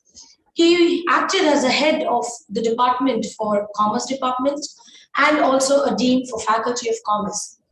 In AP Open University, he acted as the director for student services. In Sivishwani Institute of Management, he was the director for academics and also won the Best Teacher Award by AP State Government in 1989 and 90. Founder convener of Yuva Bharati, which is a Telugu literary organization inspired by Swami Vivekananda and Sri Satya Sai. He has been retired in 2001, and after that, he is particularly concentrated on motivating people, particularly youth and students with value orientation to become better citizens by currently working as a guest faculty in Vivekananda Institute of Human Excellence, Ramakrishna Matham, Hyderabad. Sir, I am privileged and honored to have you here today. In presence of all the other versatile members here, I request you to take over the session, please. Amma, for the nice words of additional introduction you have allowed yourself to give. Okay, let me start my presentation. Do I have the permission to share? You have it, sir. You have it already. If you can try. Yes. Are my slides visible? Yes, it is being loaded. Yeah, loaded, sir. Fully loaded. Yes, sir. Vision. Vision is clear. Very good morning, dear friends. I feel honored. My good friend, Dr. Haribabu Garu, was instrumental in my name being included as one of the resource persons for this program. I understand that we are more than about 106 people directly participating in this Zoom session and some more on the YouTube live session.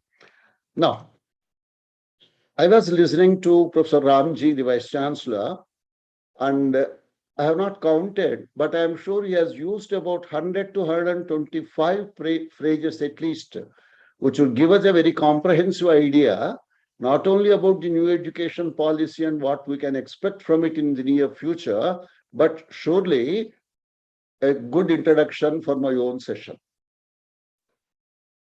He has done so much of, what shall I say, detailed work. I think my session has become a cakewalk for me. But I have prepared and I would love to share some of my ideas with you.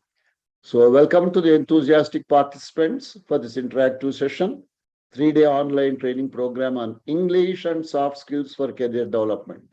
Let me make one point clear. If you want career development, soft skills are necessary, whether in English or Telugu or Hindi or Malayalam or Marathi or Gujarati. So let's not say somehow that only English requires soft skills for career development. I feel any language, any human being requires soft skills. Now, conducted by the Rajiv Gandhi National Institute of Youth Development, the topic that has been allotted to me, the very general one, trying to cover almost many facets of this topic, that is soft skills and introduction. Now, with grateful thanks to many sources, I commence my presentation. When we are talking about an introduction, what I thought could be the presentation objective to encourage the participants, whether they are students or teachers or outsiders, to be able to understand and appreciate the importance and the need for further developing their own soft skills. What I am trying to establish is whether you are about to be employed. I think at the time of introduction, when Dr. Haribabu Garu has requested, one person said that he is a second year BA student. So there could be some students in our group of participants. There could be young teachers. There could be elderly teachers. There could be people who are interested in trying to know how to organize this program so that they can replicate this program in their own college and so on. Whatever that be, all of us, irrespective of gender, irrespective of state, irrespective of age, irrespective of knowledge levels, I feel all of us must continuously help ourselves to see that we develop our soft skills. We are our thoughts. We minus our thoughts, we are a big zero. We, with our thoughts, we make all the difference. Thoughts arise, evolve, develop, explore, and proceed further with our questioning ability. During this process of thinking and questioning, we learn a lot. Our learning takes place when we are keenly observing things. When we are observing things, we come to know what we do not know, or how much we know about what we think we know, and then to explore further, we will be willing to conduct an experiment because of enthusiasm and curiosity. That gives us results. Results help us to analyze. When we analyze, we either prove or disprove or reprove or revalidate something. That results in establishing things. That causes progress. Progress leads to pursuit of excellence, leads to individual development, and obviously it contributes to society development. So when we are stressing on the need for soft skills being developed by every one of us at every stage, irrespective of the language, status, and any other differentiating factor, the purpose is society's development.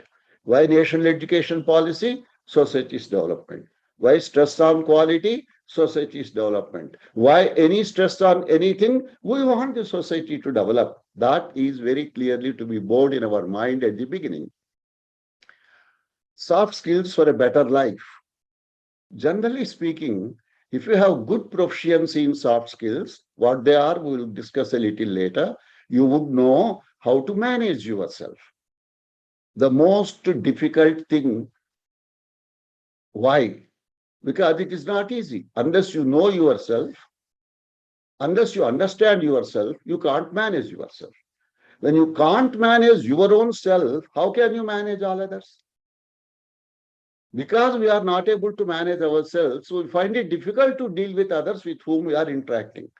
Excuse me, even when we are interacting with members of our own family with whom we are so familiar, or interacting with others in an unfamiliar situation, or maybe in an office where we are working, or in a college where we are dealing with friends, etc. So what does this require? How to do justice to the task on hand.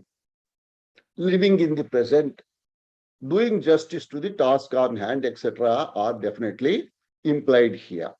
Now, today's employers seek candidates who can perform their jobs well. Understandably, whether you are still seeking an employment or whatever that be, who will be selected by a prospective employer? Definitely one who can promise to deliver the goods. That means they can also fit into the company culture. What is this company culture? We have a Bharatiya or Indian culture. But as a part of it, I mean, within that overall Indian culture, each company has a different culture of its own. For example, Tata Group of companies follow very high values. Some other company, I need not mention the name, may follow only up to 90%. Some other company only up to 80%, etc. Why they are interested in adding a new member who will fit very well with the rest of the team members already recruited and working for so many years in that organization is they must be able to interact and get along well with the earlier employees. That is the reason why, in order to do these things successfully, students need to develop their soft skills. As teachers, many of us have already understood or learned with difficulty or learned over a period of time. But what we learned, say, in 3 years, 5 years of our experience, if we can somehow pass it on within the 2 or 3 years teaching program for the undergraduate or for the engineering student and so on, I am sure we'll be doing a lot of service to the cause of education. Because why do they have to wait to complete their studies, get employed, and then develop the soft skills? Because till recently, soft skills has not been emphasized sufficiently as a part of the academic program. Now, studies by Stanford Research Institute and the Carnegie Mellon Foundation among Fortune 500 CEOs. I'm sure many of you are familiar. Fortune means the best in the world. 500 CEOs is chief executive officers. They confirm the idea that 75% of the long-term job success resulted from soft skills and only 25% from technical skills. Please try to understand the implications of this statement. For example, I am from a very, very, very reputed world-class institution, excellent. Maybe along with my professor, I got a Nobel Prize for something. But those technical skills and hard skills account for only 25%. According to 500 CEOs, 75% of the long-term job success results from the soft skills. This I wanted to give you at the introductory level so that you can appreciate as to how important the soft skills are. According to another report, I'll be sharing these PPT slides. I'll be sending them to Haribabu Garu and Jyotsna Madam, etc. I will request them to make them available to you. So you need not bother to note down the various phrases or items, etc. They are all already available with you. Okay. Now, soft skills in education must be emphasized. Why?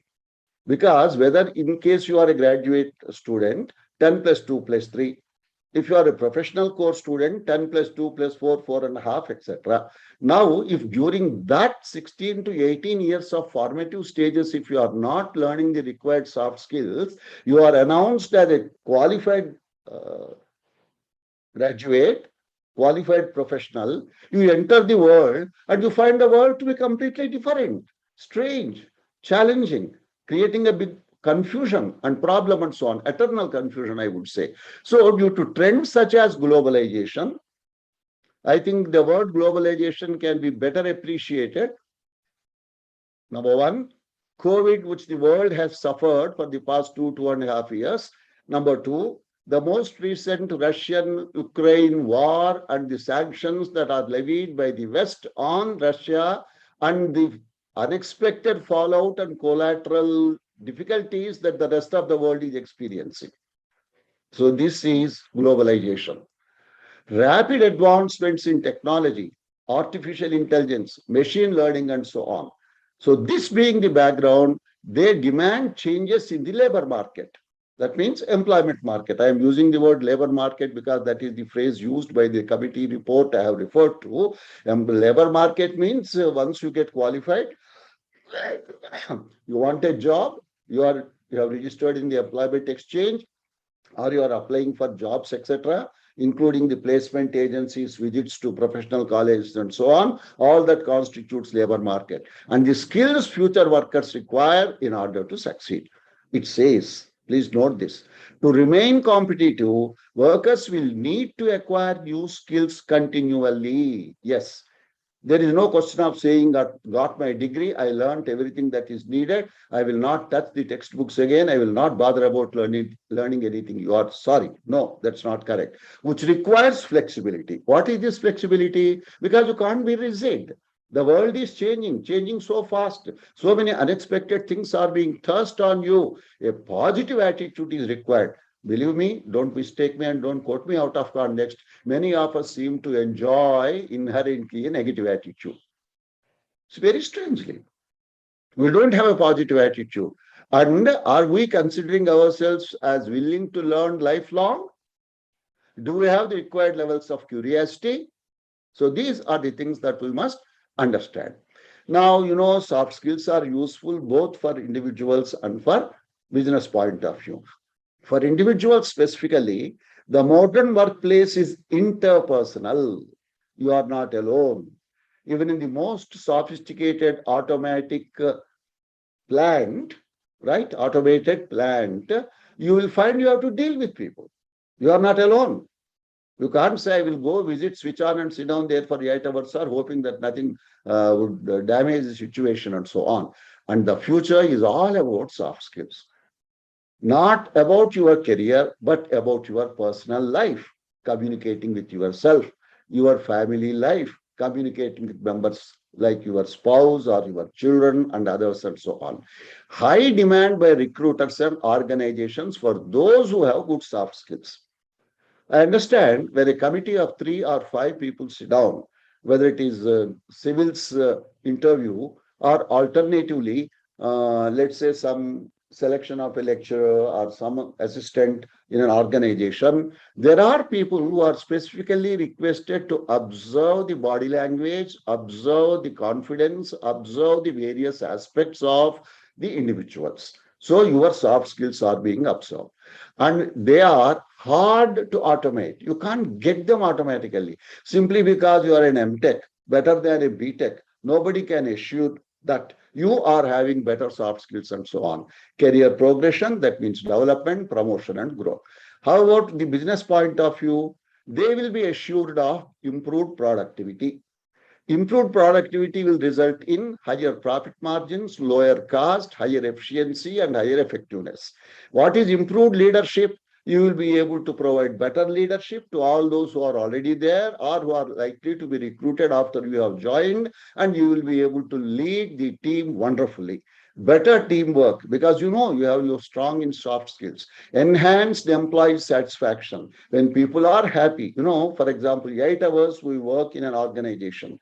If you can keep the employees in the organization happy for 8 hours, believe me, they will try to be happy in the remaining 16 hours. But because of tension, stress, depression, and whatnot, if you make life miserable during the 8 hours of their career life, then they will guaranteedly expand and explore, extending this unhappiness to their personal life also. Increased workplace communication will contribute positively.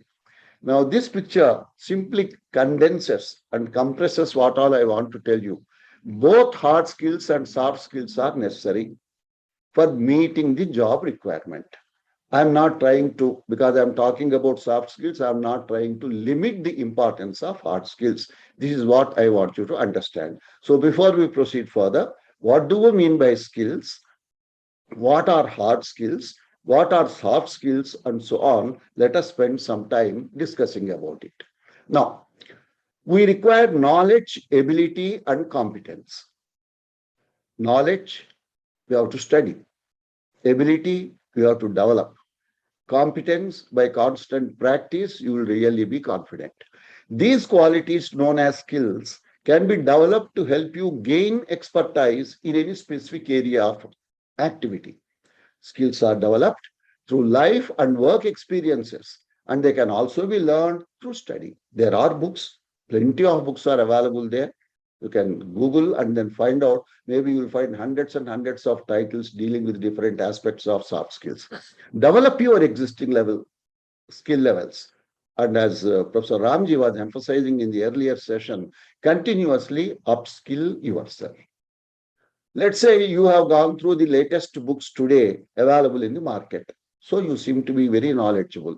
Now you can't sleep over the issue and say, after 5 years, I have read all the books that were published 5 years ago. That means you are not in touch with the books that were published during these 5 years. So you have to constantly upskill yourself. Now, these hard skills, they are obtained through formal education and training programs, etc. The regular education and the colleges that we have. But soft skills have more to do with who the people are. That means their personality, their role as individuals, rather than what they know. That is not what the paper qualifications are as such. They encompass the character traits that decide how well one interacts with others and usually are a definite part of an individual's personality.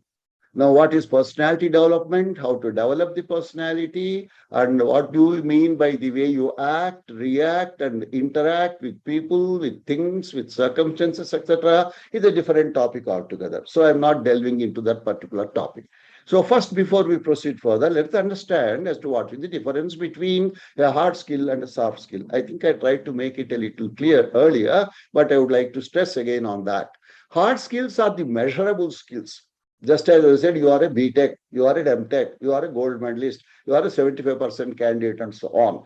Acquired through training, education, and practice. Now, they are the abilities needed to perform a specific task or job. For example, let's say I have an M.Tech in computer engineering. Okay. Now, let's say I have a small problem with current supply, electricity supply to the washing machine at my place. Can I say you are a gold medalist M.Tech, why don't you take care of repairing my washing machine? I hope you are able to understand the implied irreconcilability. Soft skills are behavioral and interpersonal skills. That means dealing with behavior, how we behave when others are seeing us, when nobody is seeing us. Both things are included, please.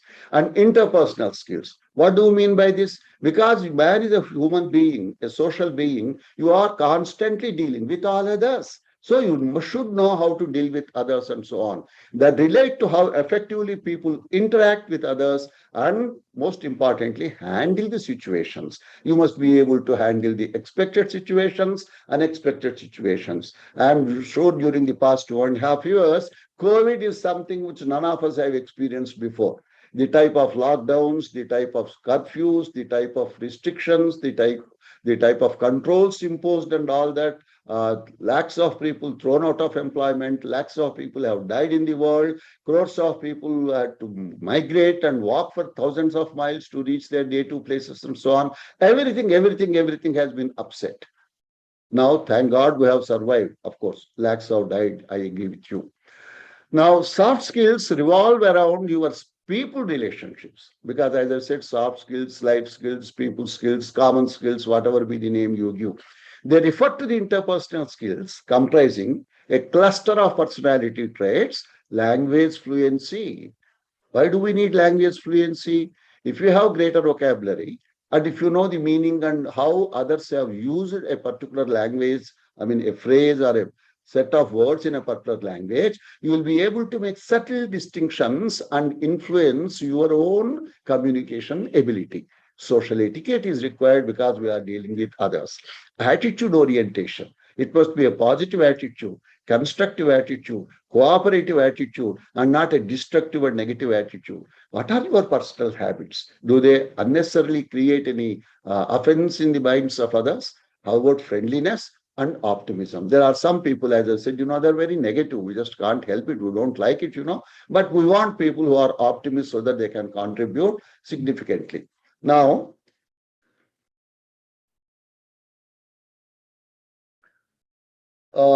relationships with other people have been emphasizing, create trust and dependability and lead teams. Now, let me emphasize on this. Do people trust you? No, sir, I think so. Now, do you trust people? Well, that's a different question. Now, if you are not trusting everybody, how can you expect them to trust you? Now, if you have trust, dependability increases. If you are trustworthy, it is understood that you are dependable. That means if you give some word, we can trust and entrust that responsibility to you and so on. So what are these soft skills? Again, at the risk of being misunderstood, let me repeat. Personality traits include to get along with others. Is it easy? How difficult we feel to get along with others? And building positive relationships. Skills that help in socializing. Good communication skills, both verbal and non-verbal. Empathy for others. There are three words with which you are familiar, I'm sure. Apathy, dislike. Sympathy, kindness. Empathy is putting yourself in the shoes of the others. Then since problems would arise, whether it is COVID or unemployment or whatever that be, problem-solving skills are necessary. Teamwork and collaboration skills, ability to understand and deal with situations, even unexpected situations and so on. Soft skills, as I said, are character traits, interpersonal skills that characterize a person's relationships with other people. Let me expand. Character traits are all the aspects of a behavior and attitude that make up the person's personality. Everyone has character traits, both good and bad. I think Professor Ramji was referring to SWOT analysis or SWOT and so on, trying to develop our strengths and control and eliminate our weaknesses and so on. Now, interpersonal skills are the behaviors and tactics a person uses to interact with others effectively. Because you can't say, I told him, sir. No, you must accept the responsibility and say that it is done and so on. Soft skills relate to your attitudes and your intuitions.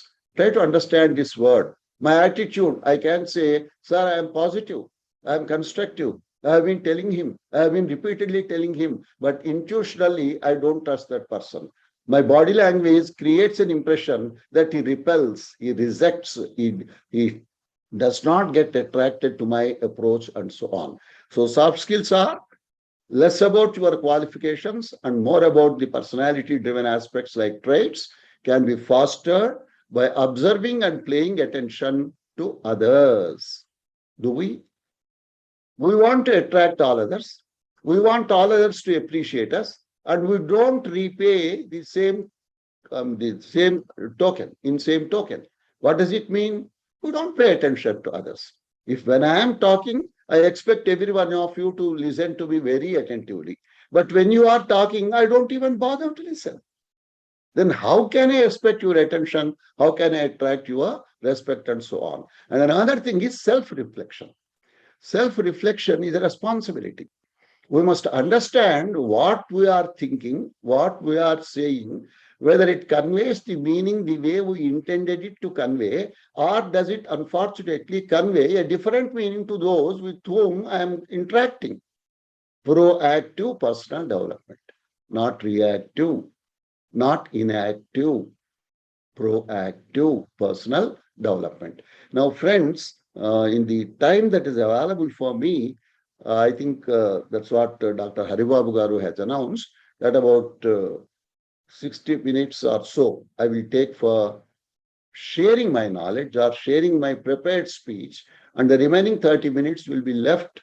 Hopefully, I have given sufficient questions. And in case you don't ask questions, I will promise I will ask questions and expect you to answer. Because how else we can promise an interactive session? Either you participate or I compel you to participate. Don't misunderstand me. A 80-year-old fellow, how does he deal with young people? How to force you? Please. So, proactive personal development is important here. Now, everybody, as I said earlier, without any distinction of any type, etc., needs soft skills which define one's approach towards life. What is your attitude towards work? You dislike it? You give your best? Or you are least worried? You are not conscious? What is your attitude towards life? Your own and that of others? And what is your attitude toward problems? Have we ever had time in our educational career to consider that these things are to be discussed, learned, observed, practiced, and improved, and so on?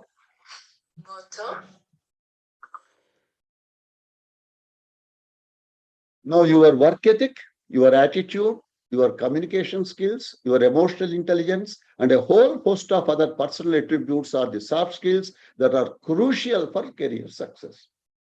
There are many people who complain, I am a gold medalist, these people don't know how to use my talent. Or they say, all these old age people, they got their degrees 20 years or 30 years ago. They don't know. They have not read the latest books. They do not know the latest developments. They have stopped reading and stopped studying, and they dominate, they dictate. They are not understanding what I am trying to explain, etc. I have seen such situations. That's why I'm telling. Problem solving, delegating, motivating, and team building are all much easier if you have good soft skills. If you have good soft skills, you can solve problems more easily. Willingly, you will attract your team members and delegate. You can motivate them, and you will build the teams, and that means the task becomes easier. Now, I would like to break here for a second and request Jyotsna madam to see whether any one of you would love to interact with me at this stage for 2 to 3 minutes. Just look at this slide. Do you want to improve your life? Some of you may say, no, sir, we are not interested because we get a certificate. We joined this 3-day program. Why are you forcing us to improve our life? You have the freedom. Cultivate the habit of asking yourself questions. Yes, your mind has got life improving resources granted or sanctioned by nature. Try to know your potential. Only questions can be unleashed. That is, these life improving resources with which you are endowed can be unleashed through questions. That's all. Give me 1 minute's break. I have an emergency. I am keeping this slide. Read this again. And up to this point, whatever you thought you can have questions, let me have a small break. Just less than 2 to 3 minutes, please. Please. Thank you. Sure, sir. No, not phone or address.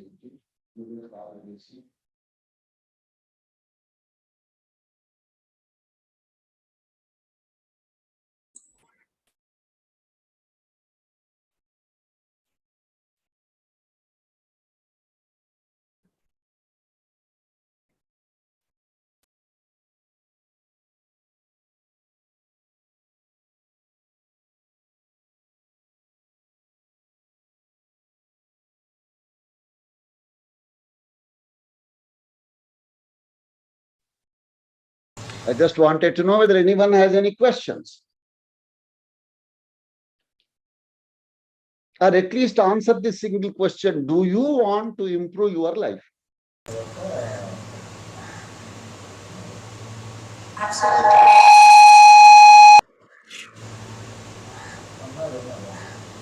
Yes, please. So neither you want to improve or don't want to improve.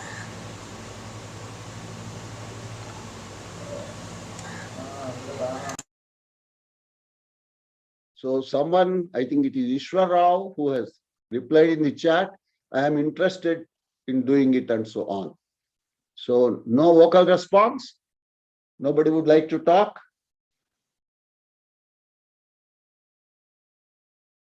Haribabu Garu, you are sitting at the controls. You must be seeing and knowing. That's what, sir. I'm trying to give the option of unmute themselves. Yeah. I think now it is open. Sir, I definitely would like to improve.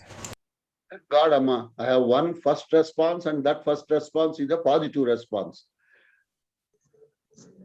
Sometimes we are lost. I mean, so many areas and so many things, and then don't know from where to start. So please throw some more light that how do we start?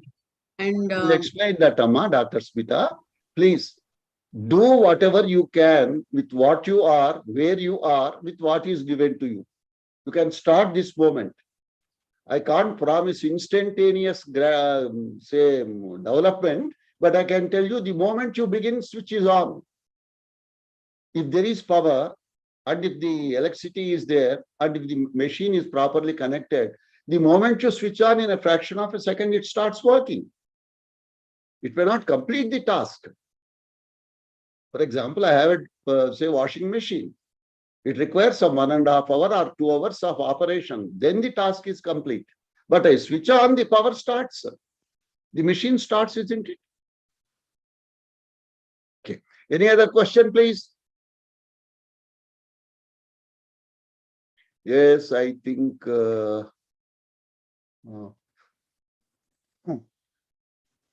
Yes, I have some responses. They say yes, yes, yes, yes. We want to improve, Swati and so on. Patel has said, sir. Yes, please. And Amma, can I see your face? I mean, if you don't have an objection, can I? Sir, good morning, sir. Morning. Sir, good morning. Good morning. Sir, how we erase negativity in our mind? Please repeat your question. How we erase negative thinking in our mind, sir? Negativity. I understand. I understood your question. You see, Yes, on an sir. average, it seems we get about 70,000 to 80,000 thoughts per day. 70% of them are negative, including me. Okay. I'm not saying I'm an exception. 70 to 80,000 thoughts per day, minus 6 hours of the 24 hours for sleep. In 18 hours, we get 70 to 80,000 thoughts. It's such rapid fire session like Count Banega, Karodpati, rapid fire. And 80%, 70 to 80% of them are negative. Well, please remember your question. I will try to answer it towards the end, because otherwise it will, because as I said, my particular focus at this stage was, do you want to improve? Well, this is one definitely good way of improving. That is, you will try to curb your negativity, increase your positivity, and make a difference to yourself and to your personal and career life and so on. Right. So, Haribabu Garu. Thank you, sir. Sir. Thank you. It is about 11:51 now, and I have Yes, both sir. slides. Yes, sir. I will continue with my presentation. Sure, sir. You can complete continue. it as much as possible, and then we will see whether we can.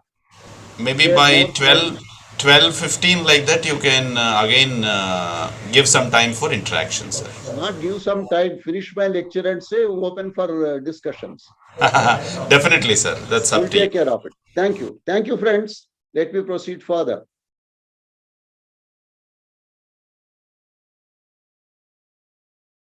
You must have heard of this 5W1H. These are called as interrogative words. What, why, where, who, when, and so on. If you are really familiar, you must say this is for high school topics, sir. Why are you talking to university students and lecturers about this 5W1H? Now, if this was a live session, I could have asked you to take a piece of white paper and list 10 questions under each of these interrogative words. Then it would have given me a feeling of how comfortable you are with the usage of these 6 words. Okay. You can only begin from where you are now. Analyze your strengths and weaknesses. That's what Professor Ramji Garu was trying to explain. And if you are disciplined and determined enough, this is the condition, please. Are you disciplined? And then do you have the determination, steadfastness? You can make a difference. MAD is make a difference, not madness in the way you understand that word normally. Now, where do we begin? Humility and willingness to learn makes all the difference. What I am trying to tell you is, notwithstanding your PhDs, doctorates, gold medals, 10 years, 20 years teaching experience and best teacher award and all that sort of thing, I want you to rank yourself on a 10-point scale as to how do you rate yourself. Please don't mistake me. If you are excellent, 10 by 10. If you are good in some and not so very well good in others, let's say 7 by 10 or 6 by 10. Say still you are a budding lecturer or an young student, then you can say only 2 by 10 or 3 by 10. It is for you to evaluate. I am not evaluating any one of you, but on a 10-point scale, evaluate yourself. What is the purpose of this? Because some hints which I will be giving, and in the rest of the 10 sessions also that follow, specific topics will be dealt by experts who will give you lots and lots of hints. If you want to practice them, definitely you will develop. Now, whether you are 2 by 10 or 3 by 10 or 7 by 10 at this juncture, all of us expect you. That is the purpose of this 3-day program, that you must move towards 10 by 10 over a period of time. 11 steps to improve your soft skills, please. Be open to feedback. Many of us are so sensitive that I am willing to give feedback, but I'm unwilling to receive feedback. What does this mean? If someone, even in a very constructive manner, suggests something, I am refusing to listen to them. Now we are resolved, either out of fear or out of arrogance, we don't communicate often. We emphasize teamwork, insisting that others must cooperate with us. But when it comes to my cooperating with others, I'm not willing to extend my cooperation.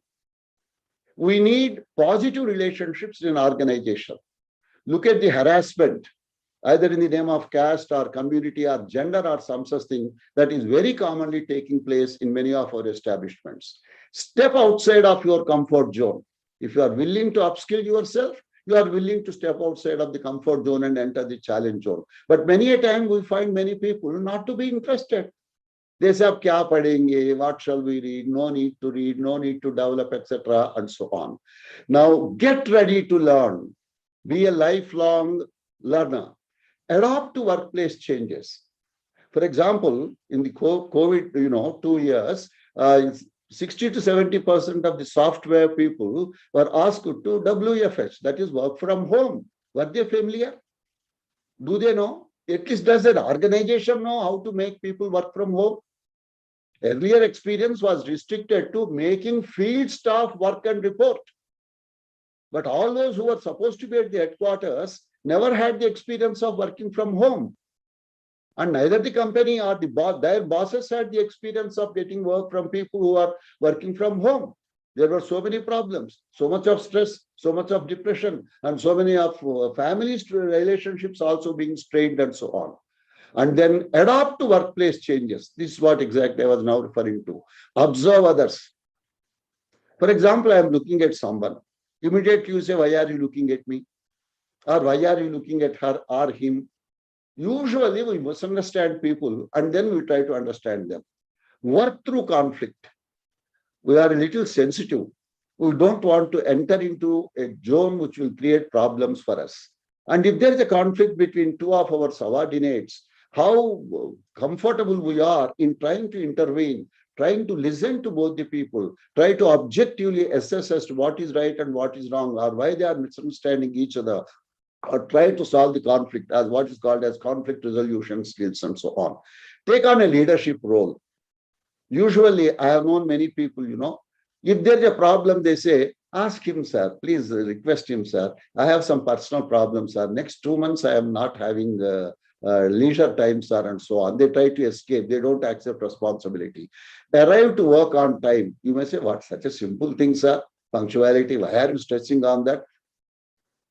How many of us are 1 minute before the appointed hour in our seat? That's all. That explains the nation's character. Don't misunderstand me. Every second is precious. Every nanosecond is precious. How can 130 crores of people say, a Indian standard time hai? Being late is our birthright. Try to understand that.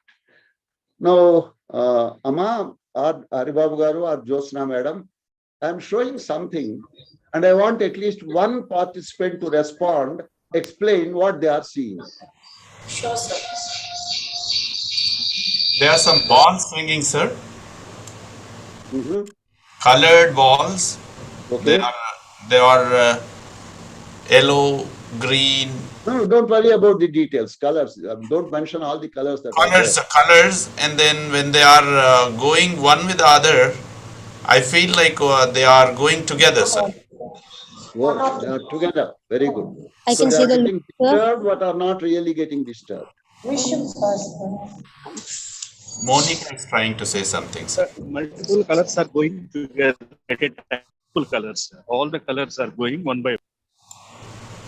I will only add one point at this stage because I have only 15 to 20 minutes left. Please understand that every color point is getting disturbed, but is coming back to its original position from where it started. Did you observe it? Yes, sir. Every ball is disturbed. It's moving. but it's coming back exactly to the place. That means there is no big circle, but the arrangement of the color points is such as to make you feel that there's a circle, that these points are there on the circumference, and that every point is moving constantly one after the other at some regulated speed, but coming back and joining the position from where it has left. This is observation. If you develop observational skills, you would be able to develop your soft skills easily. Or what I had as a question is, what is this picture? Why this picture? How we can observe, how we can comment, and so on. Are you interested? If you are interested, I will show you another picture of a similar type. Yes, sir. Okay, right. Now observe this, please. You see something is happening on the left-hand side. Observe. I'll give you another 10 seconds or 15 seconds. And I want at least 2 or 3 people to respond. Good morning, sir. Good morning, Amma. Are, 10 seconds, please wait and observe. I appreciate your curiosity, but why in such hurry?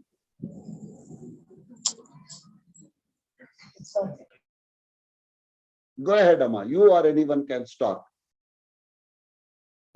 Yes, sir. I can see this is some kind of game we played. Look, you can see that it is some kind of thing.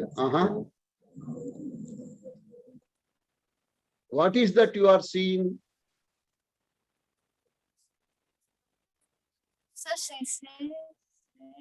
I want any one of you not to give parts, but I want any one of you to continuously give a meaningful explanation to what you are seeing. A full, complete explanation, not a partial explanation, please.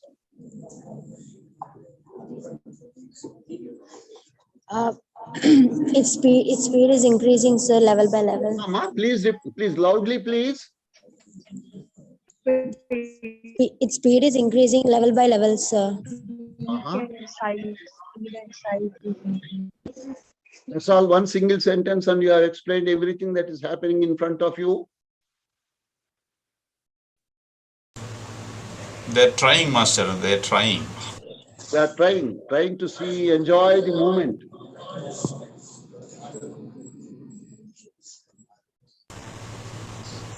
Madam Chandini, you are trying to talk. Are you there?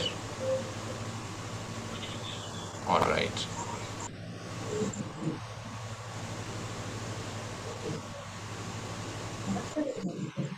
Anybody else would like to say?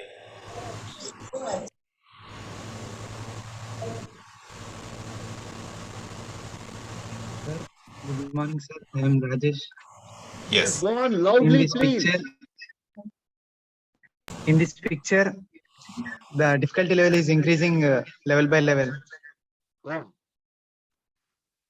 Difficulty level is increasing level by level. That's all. Nothing else to add about all this. And the path is getting a little bit complicated, sir. At certain point, this might end. How is it that you are just telling 1 or 2 small sentences? There is so much to say, so much it conveys, so much you can convey to others, so much you can explain, and why you are not utilizing the opportunity to explain in detail what all that is happening and whatever inferences that you have. Maybe an example sake, it is looking like brain of human receiving. No objection, sir. Yeah, receiving and getting disconnected. Maybe there is a lot of information that is being shared. Okay. Now, since again time is the constraint, let me explain, please. As I am explaining, please observe what you are seeing. There is a rectangular shaped black color piece of paper on which a dot is appearing at random wherever it wants. There is an unbroken rectangular white line continuously chasing the dot, but not capable of capturing it. As it nears the dot is disappearing and appearing at some other random place. And we find, just a minute.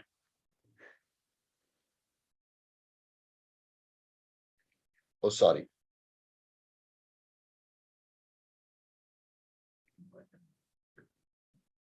We find that the dot is appearing at random, but the rectangular line to capture the dot has to follow a particular rule.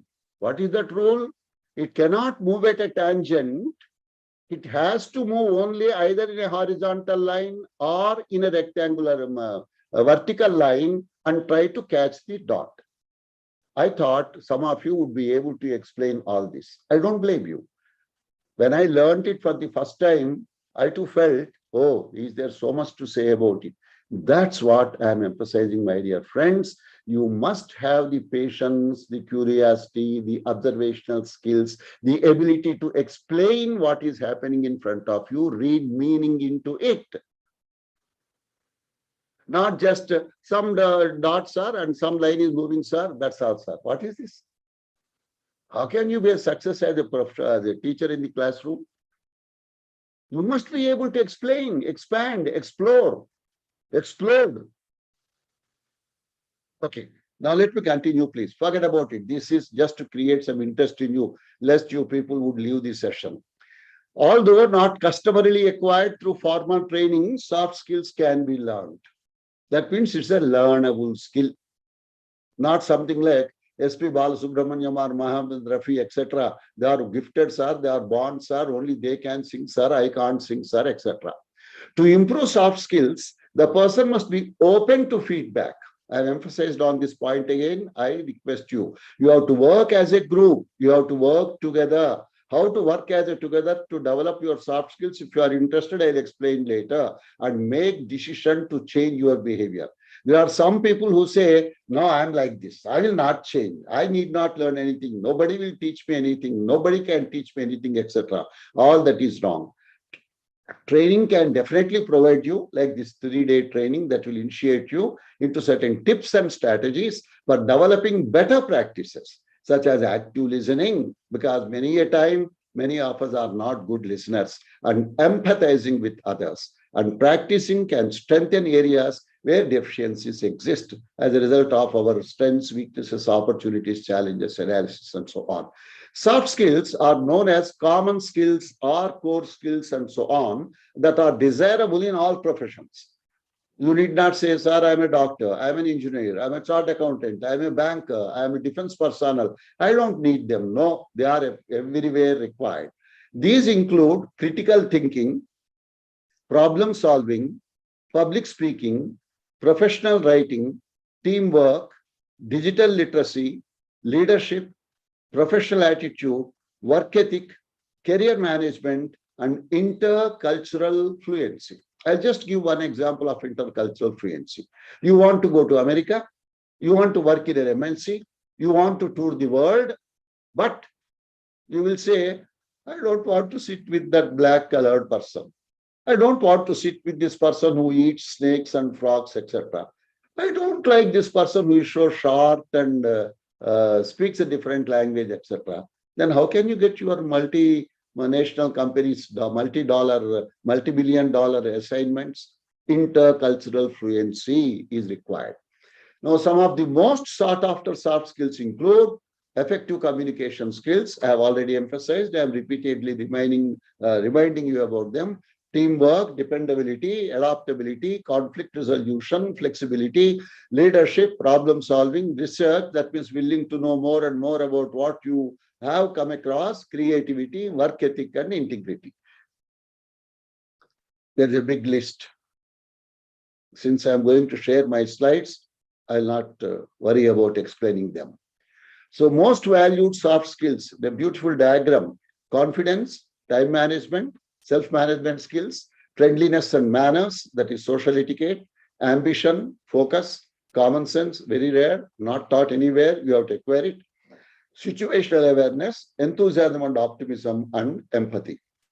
I have here a list of some 60 points. Sometimes I wondered when I was wondering in the morning whether to include this list of 60 or not. For example, you may say, sir, good working history. In what way is a soft skill, sir? Or you may say something like ability to relate to co-workers in a close environment. How is it a soft skill, sir? All these can be explained, right from the first one, maths, to the last one. Since time does not permit, it's already 12:10. I'm just skipping the fact that I'm not getting into these details. Friends, some of you are likely to be students, or I would consider even the teachers to be lifelong learners. That's the reason I'm trying to show the next few slides, useful for students, stressing on communication skills. Questions, questions, and questions. 24/7, by 365. That's why I emphasized on the importance of questions earlier. 70 to 80% of the present jobs will disappear in the next 20 years. Are you ready? Are we equipping the future generations to be ready for disappearance of the designations and titles that we are now finding them as to be common? Lifelong learning, adaptability to the change, creativity are the things that need to be developed. Why are soft skills important in education? They are important because they enable the students to adjust to the frustrations and challenges they will encounter in their adult life, as well as the demands of work when they get a job. Mastering soft skills helps students to learn, to live, and work better. We have seen many postgraduates and PhD degree holders applying for the job of a police constable or some other menial job in the municipal corporation, where the minimum educational qualification prescribed is a pass in the 10th class. PhD degree holders are applying. Why they are applying, why this economy is like this, why the country is like this are all different issues. But that is the fact today, and that's why I'm trying to draw your attention to this. Now, somewhere I got this phrase, common soft skills. That means the rest of the 60 or so I was discussing can be considered as a little uncommon. Strong work ethic, self-management skills, positive attitude, come what may we will face. Look at the size of Ukraine as a country facing the giant Russia and their confidence. What's going to be the outcome of the war, I do not know. But self-management, positive attitude, strong discipline, love for their country, good communication skills, including body language, time management, problem-solving skills, acting as a team player and developing leadership qualities, self-confidence, which comes only with practice, ability to accept and learn from criticism, flexibility and adaptability, working well under pressure. This is some point which I would like to stress. There are some people who collapse under pressure. That means only when there is less work and less of a challenge, they are all right and comfortable. But otherwise, they will collapse under pressure and so on. Now, friends, in the remaining 5 minutes, I'll not take more than that. In case we have some time, some points for the student friends particularly, hopefully they will also be useful for the faculty friends also. I am sure you must have heard of this LSRW plus T. I am referring to listening, speaking, reading, and writing and thinking. We listen with our ears, but ears don't understand a language. It transmits the information to the mind, and it is the mind that understands. We speak with our mouth, but mouth does not know any language. It is the mind that instructs the mouth to speak in a particular language, and it speaks. We read with our eyes, but eyes, except carrying the image to the mind, doesn't know anything about any language and any reading. Mind instructs our hand to write, and the hand writes, whether it is English, Telugu, Hindi, Urdu, whatever that be. What I am trying to tell you is, it is the ability of the mind to think. That's why I said in the beginning, thoughts, questions, observations, etc., and so on. Our communication abilities, 80% we learn with our eyes, 11% with our ears, 80 plus 11 add up to 91, and the remaining 3 facilities, like our ability to, like the remaining ability to smell is 3%, taste is 3%, touch is 3%. Then the words are important, but they add up to only 7% of the effectiveness. Our body language is 55%, that is non-verbal communication, and the voice dynamics, our tone, our modulation, the volume, the accent, the non-word sounds, etc., account for 38%. That's how the 100% of communication skills take place. Knowing when to speak, when to stop, when to start, how to speak, how much to speak, where to speak, why to speak, to whom to speak, and knowing when not to speak are also parts of communication. Communication is everything in all our relationships, whether at home or if you are employed at office or in your neighborhood, including communication with ourselves. I can briefly put it as think. Think before you speak. Don't speak thoughtlessly. Think before you write. Don't be unmindful. That is, be mindful. Think before you listen. Anticipate. Effective listening is to be practiced. Think before you promise. Don't promise without thinking. Think before you begin. Yes. Don't promise unnecessarily and don't begin without thinking. And think before you think, please.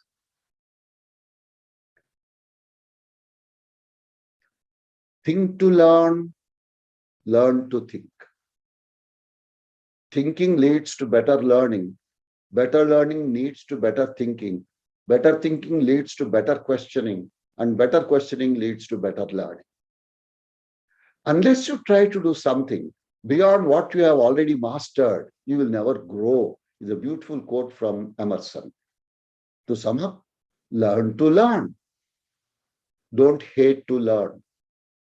Love to learn and learn to live. Learn to learn, to live, to learn, to live. And do it with love. I have some extracts here. I'll briefly go through. The number 1 skill is learning ability. The second is emergent leadership as opposed to traditional leadership. The other desirable soft skills include humility and ownership. It's a sense of responsibility for solving a problem and intellectual humility to be willing to learn from others. Without humility, you are unable to learn. The ability to ask big questions, see connections, draw parallels and distinctions, think originally and follow leads and do it objectively, creatively and collaboratively. Friends, this completes my prepared planned session.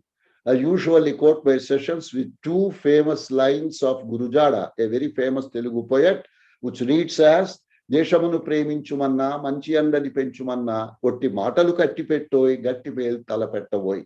For the non-Telugu participants of this program, let me explain in English. Love your motherland. Don't leave it as choice. Do your bit to increase the good.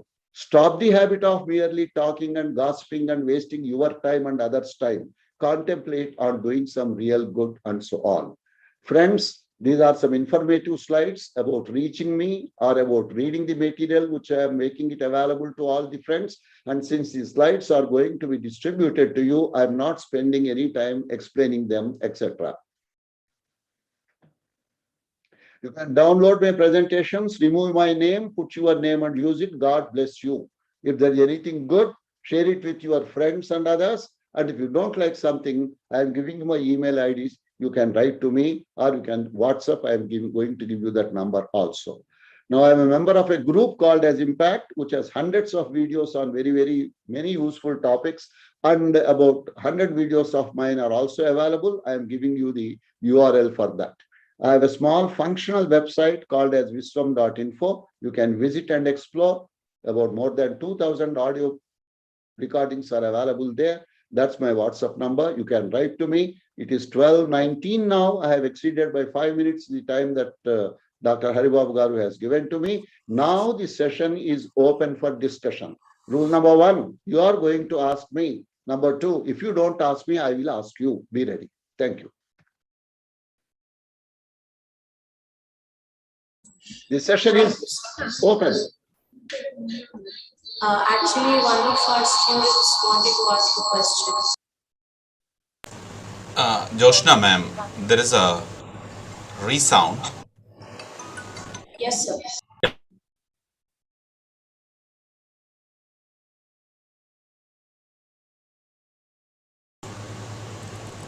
You're saying you are muted. You have muted yourself, Joshna ma'am. Yes, sir. Now is the voice clear? Clear, Yes, very clear. Thank you, sir. Thank you so much. Our students are eager to ask you questions, sir. So I believe Most welcome. You'll be happy to answer their questions, even though they're a bit childish. So looking forward for your answers, sir. Why don't you start with a question, Amma? I'll be happy to listen to your question. Okay, sir. I just wanted to ask you about working place adaptability. You spoke about adapting into the workspace, right, sir?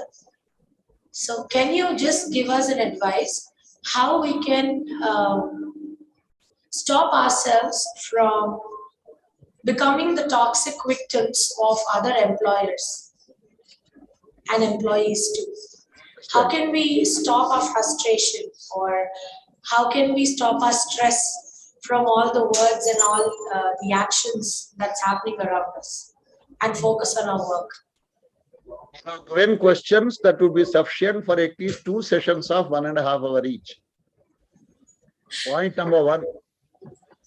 When a lady gets happily married and visits her in-laws' place, is she having any stress or no stress?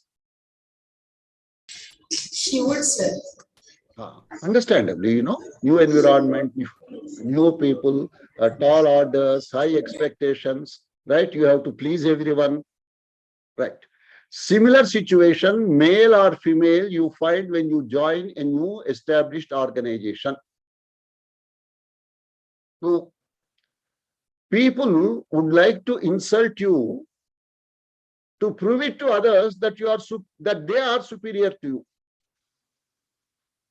They are not positive. They are negative. For example, you got your degree from X university. I got my degree from Y university. For strange reasons, Y university is considered as more senior or well-established, or my ranking, international ranking or national ranking is much higher than that of yours. So I simply say, gold medal from so-and-so university. It is all right. What is this? Even a third-class graduate from the 100th ranking university can be more intelligent and better equipped in terms of soft skills compared to the best candidate from the best ranking university. That's my conviction. Because a person is his character. A person is his value-driven nature. A person is what he can promise and deliver.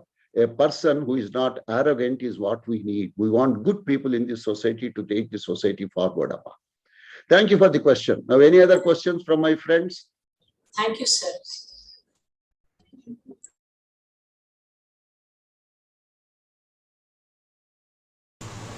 Well, got muted again. Yes, I have a doubt, sir. Okay, Solomon, sir, please. Yes, sir. I have a doubt, sir. Sometimes we may come across some conflict resolution, sir. Conflict resolution means in the sense that we cannot take a right decision at the right time. So at that time, how can we take the decision, sir? Whether when we feel something conflicted. Yeah. May I explain to you? Yes, yes, sir. Conflict within ourselves or conflict with others? Yes, sir. Yeah. Are you getting my point? Yes, sir. Yes, sir. Yes, sir. Two, sir. Point Within number ourselves 1. and at the same time, others also. Yes, sir. Point number 1. When I have a conflict, that means I'm not very well prepared to the task. When there is a conflict between me and others, or between 2 other people who are working under me, the topic acquires a different nature. First, I'll give you a small instance you would be able to appreciate. We know this Mahabharata story, you know? Hello? Yes, sir. Yes, sir. Yes, sir. Yes. Yes, Duryodhana, before the first day of the 18-day war, went to his mother Gandhari and requested her to bless him. Normally, what do you expect a mother to say in appreciation to her son? Yeah, I think she will bless. She will bless, understandably, isn't it? Yes, sir. Yes, sir. Do you know what she said? Yeah. Yatra dharmastato jayaha. Victory will be for the side that is supporting dharma. Why I am giving you this as an example for conflict resolution is, Duryodhana must have really got upset. Since he knows very well that he is not on the side of dharma, I am sure he is so confident that his mother is not blessing him. Not receiving mother's blessings will create such a conflict in the mind of the individual. I am sure he will be offering himself at a discount sale. Do you understand my point, sir? Yes, sir. Yes, sir. I understood, sir. So, conflict with yourself, within yourself, or conflict with you and another individual, or conflict between two individuals working under you, or conflict between two individuals who have nothing to do with you. Yes, sir. There are many, many facets and dimensions, and I think it's a very detailed question. I do not know whether I am capable of answering your question, but let me tell you, there are more common things which many people would love to share, because this is slightly, I will say, an advanced point we discuss in certain programs. Okay? Thank you. Sir, yes, sir. Thank you, sir. Thank you very much, sir. Thank you. From Tribal department. Sir, I want to know how to stop procrastination. How to stop procrastination. This is the first step you have to take in order to decide to stop procrastination. Point number 2, when we know the value of life, value of time, value of timing, then we will realize how valuable it is for us not to lose the opportunity or miss the second. Then naturally we will know, clarity improves, and we will not be tempted to delay or procrastinate. Is that clear, Amma? Thank you, sir. Right, Amma. Any other question, please? Hello, sir. Good morning, sir.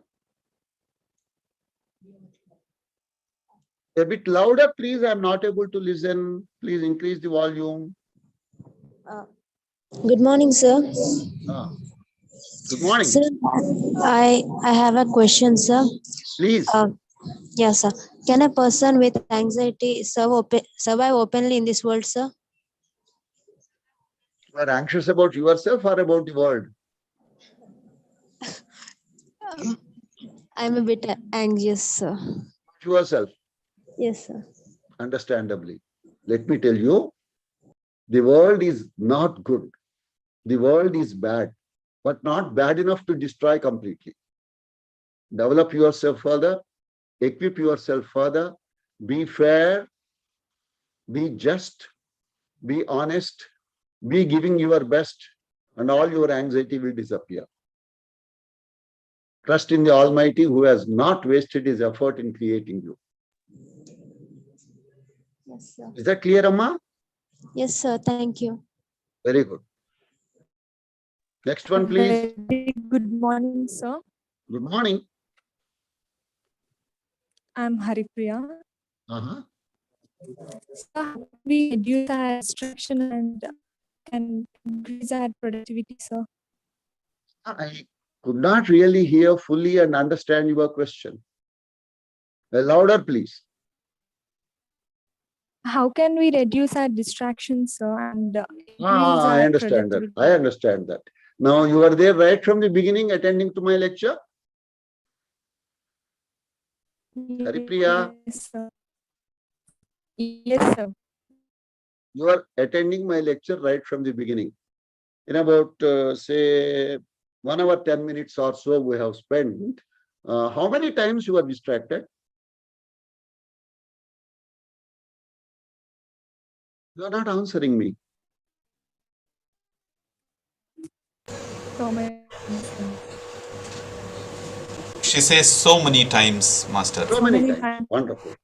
Now, when you were distracted so many times, is it because of my inability to keep your attention continuously attracted?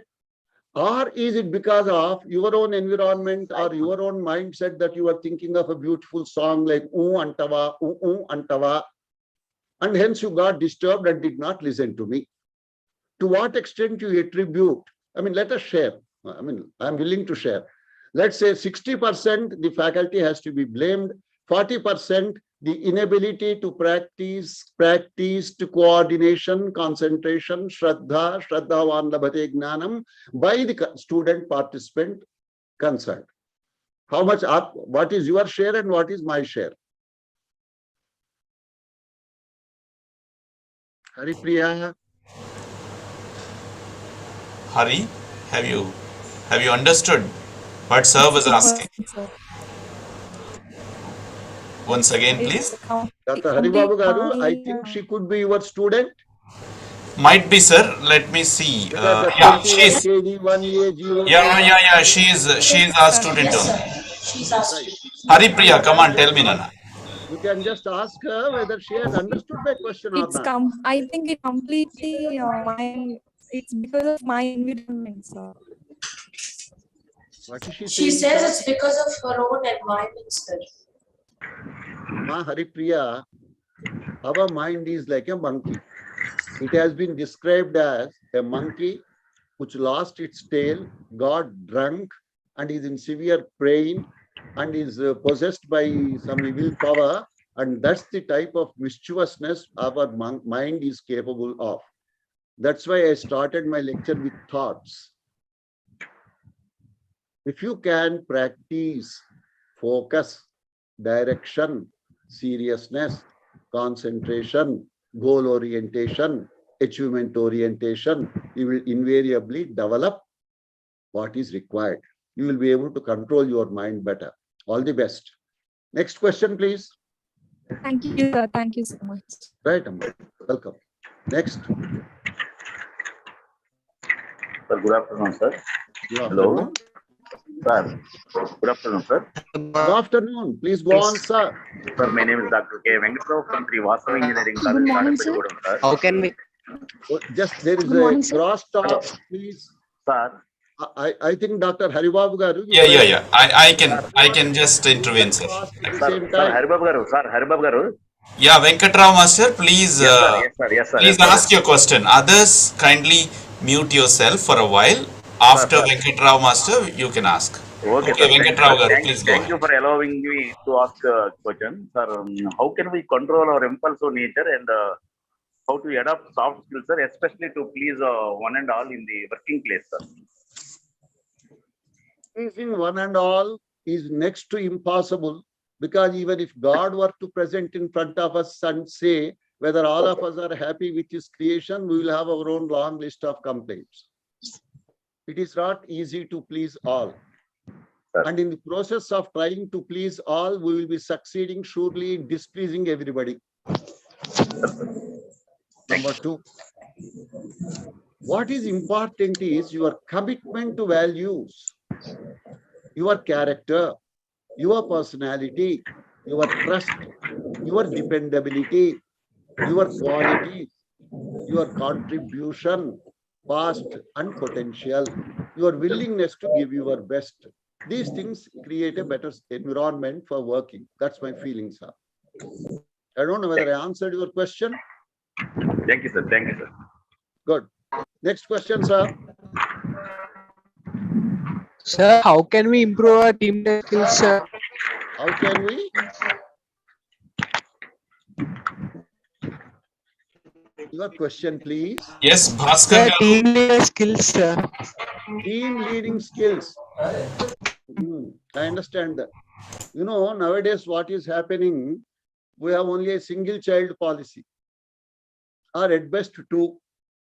Right from day one, when the child is visiting the school, the mother advises the child, go straight to the school. Don't look at left or right.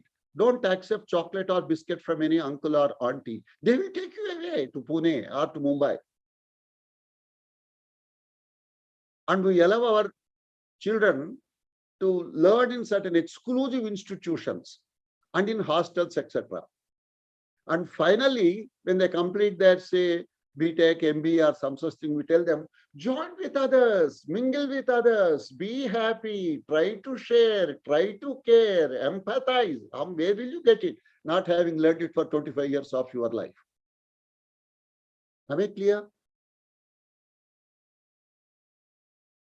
Learn to love, to live.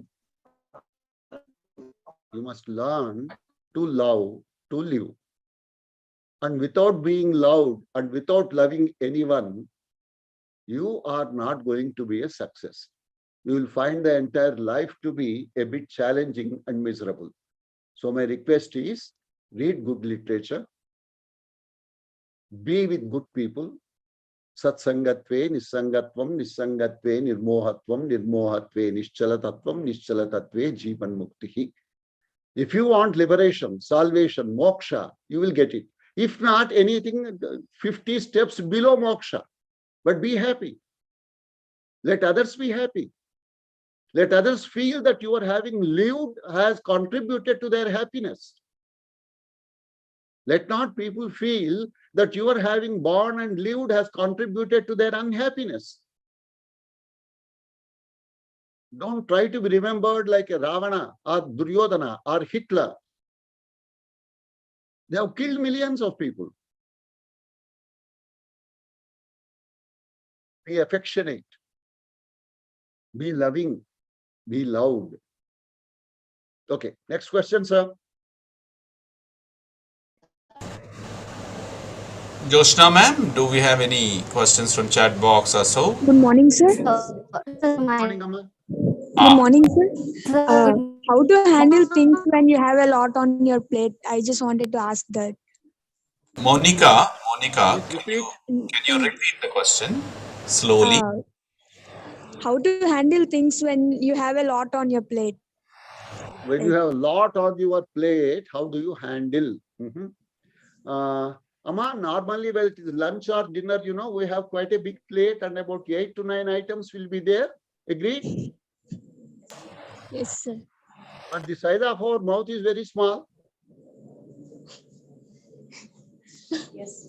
Sir, no? Yes, sir. I don't know whether you have seen a popular film like Maya Bazaar, Gatotkacha. He becomes very big and eats the whole thing in one lot. Yes, sir, we've seen it. You can't become that. Try to become that if you want. Otherwise, you have to eat a bit by bit, piece by piece, enjoy eating. If you are seeing TV and eating, it will be a big mess. When you are seeing TV, 100% undivided attention, enjoy seeing TV. When you are eating, don't see TV, don't have the phone at your, at your side, and just enjoy eating. 10-15 minutes, surely you can spend your time without seeing TV and without seeing at the phone, isn't it? Okay? Thank you, sir. Good. Next question, sir. Amma, Haripriya. Just yeah, Haripriya, keep your gadget at safe place, Nana. Just switch on for a while and then talk.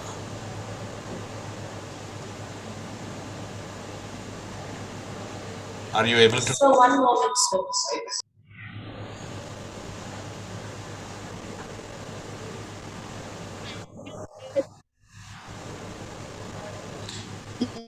Yes, Hema, you wanted to talk?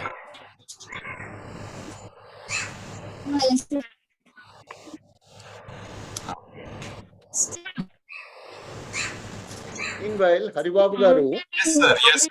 Why is it our faculty participants from other parts of our country are not opening their mouth? They are, sir. Smita Nayak is trying to talk to you, and Swati Patil also tried talking to you. May I expect others to also join the discussion? Because I felt very happy with this All India, Pan India audience. Sir, we are participating. I'm from Goa, sir. We are talking, yes. Very good, Amma. Very good. Please go on. Ask me a question. I'll be happy. Sir, you answered already. I had asked in the chat box about procrastinating, and then you have asked. You have already answered. What Thank you. subject you Thanks a lot. teach, Amma? Smita? Sir, I teach English, English Oh language and God, literature oh in God. Goa. I am from Telugu medium, I am always afraid of talking to people who No, teach please. English. You are such an elderly and knowledgeable person. I'm so humbled, so humbled. Thank you, sir. Thank you. Age because I have Seeking lived your long enough. blessings. No, seeking your blessings, sir. God bless you. So now can I ask a Oh, question please. for you, sir? Yes, Monica, come on, you can No, take. sir, I'm Hama. I'm Hama, sir. Okay. Okay, sir, how can we handle our workload? Can you give an example from your real life, sir? Handling workload. That's the question, isn't it? Yes, sir. Yes. A log of wood is a log of wood. An elephant can handle it easily. An ant cannot handle it. Start with your self-evaluation. What you can and what you cannot. What you can develop and what you find it difficult. Continuously failing will create diffidence in your mind and you will lose confidence in yourself. Slow and steady wins the race. Though there is a lot of potential in us, it is not infinite potential. There are certain basic limitations. When we see a film like Superman, if I come back home and if I think that if I put on a towel behind my back, I'll be able to fly in the sky, I'll surely be disappointed. We should not live in the filmy world. Not real life, but real life. When we understand the workload, for example, you must be, are you a student, Amma? Yes, sir. Yes, sir. Yes, sir. What course you are studying? Which year? First year, sir. First year. BTech first year, triple E, sir. Very good. Now, please try to understand me. Up to 10th class, the syllabus was limited. The reading material was limited. The teachers taught very well. You had guides in the market. You had old question papers available for you. You had monthly test, slip test, quarterly test, surprise test, that test, this test, and you were tuned completely to the task. Intermediate was nothing but an essentially continuation of this rigorous, disciplined exercise. But when you come to engineering, first year, 4 years you have the freedom. Of course, semester system and all that is there, I know. But then that freedom is with responsibility. How you have to study, I think some induction program, Dr. Haribabu Garu will take care of it. You must understand what are study skills. How to be more productive. How to read so that you can prepare intelligent notes. How to prepare mind maps, etc. That will give you a lot of confidence so that slowly you can practice in limited time doing a little more and stretching it as much as possible so that you realize the value of your time and so on. I think it will take some time because you are in the first year and for the past 2 years, I'm sure you must have experienced only online teaching and formal teaching was not there. So that must be contributing a little to your diffidence. I can understand it. But then I wish you all the best. Consult your teachers. I'm sure Dr. Haribabu Garu is there. Josna, friendly teachers will be there in the Lendi College and they will take care of you. Surely you must be having some mentoring scheme in your college. Isro is trying, sir. Good afternoon, sir. Yes, please. Sir, I have a doubt, sir, about my sir. I want, sir. Sometimes I want to write poetry, and I want to draw paintings, and I want to read books, sir. And I want to have a goal, sir. I'm studying second year Telugu, sir. Sir, how can I balance these all works Can you? in the? How can I balance these all? Balance. How can you balance? Yes. Yes, sir. How can I balance? I understand. My dear friend, you said you are a second year BA student. Yes, sir. Question number 1. Have you written any poetry already? Do you have Yes, a sir. natural talent and a gift? Yes, sir. Or you are only a budding writer? No, sir. I'm already written a 40 poetry, sir. Very good, very good. Now, do you write what is called as free verse or traditional Chandobhaddhamayana poetry? What do you write? Sir, I'm authored 5 papers in 5 books, and I'm writer the Telugu poetry in about mother and about girls, sir. About the girls. That's right, About Baba. girls. I am not asking Yes, you sir. about the subject matter. What I am asking you is, are you writing free verse or are you writing some lyrical poetry, or are you writing cinema songs, or are you Sir, writing some yes, sir. I'm Utpalavalas and writing, sir. I'm writing free verse and I'm writing lyrical poetry also, sir. Very good. Now, can you tell me the names of 5 or 6 famous poets? Sir, in which language, sir? Oh, I leave it to you. I'll give you the freedom. You said you are writing Telugu Okay, poetry, sir. if I am Sir, not mistaken. Sir, Why do you Gurujada think of Venkatapparao Urdu garu. poets or Italian poets? Sir, Gurujada Venkatapparao garu. That's one good name. Next. Sri Sri. Sri Sri. Devaragonda Bala Gangadhar Tilak. Devaragonda Bala Gangadhar Tilak. Amrutam Kursina Ratri. Next. Sir, Raiprol Subbarao garu. Raiprol Subbarao garu. Next. Gudipati Venkatachalam. Gudipati Venkatachalam. Next. Vemulwada Sri Krishna. Vemulawada Sri Krishna. Okay. Now, if I'm not partial, but let me ask you, you have not read anything about Nannaya, Tikkara, Kavi Samrat Viswanath Satyanarayana, or any of these well-known great poets who had such wonderful control over language and literature. I'm not saying anything about the names you have mentioned. I love them because I myself have quoted Gurujada's 2 lines, you know. Yes, sir.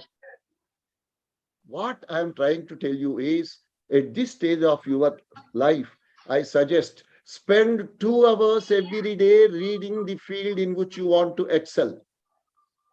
Okay, sir. Read 50 pages every day. Okay, sir. Not less than 40 to 50 pages every day. On a Sunday, you increase it to 60 or 70 or 80 pages. Your reading must be so critical, observational, constructive, analytical, positive, and inspiring you to learn. Yes, sir. That must be the stock of opening vocabulary and inspiration that you have at your fine. I think it's all right. Okay, next question, sir. Thank you, sir. Hello, sir. Welcome, welcome. Thank you. Hello, sir. Hello. Am I audible, sir? You are audible, Amma. Swati? Swati I'm Patel? Swati Patel from Maharashtra, Solapur, sir. Very good. Solapur. Haji, boliye. I'm working as a lecturer, sir, in SPM Polytechnic. I just want to share my opinion about your lecture. Go ahead. Feel free. I think your knowledge and your experience, it's help us to define what is a soft skill. Whatever the examples shared by you, actually it is a very knowledgeable session, sir. Thank you so much. Something into Right now I want to ask one query. Go ahead, Amma. Whenever in personal life or professional life, whenever we have to work with the people who is difficult, I think I want to share that means the people continuously, if they are arguing, not accepting, then the things not go smoothly. Then if we are trying to tell them, but they are not improving, at that time what we should have to do?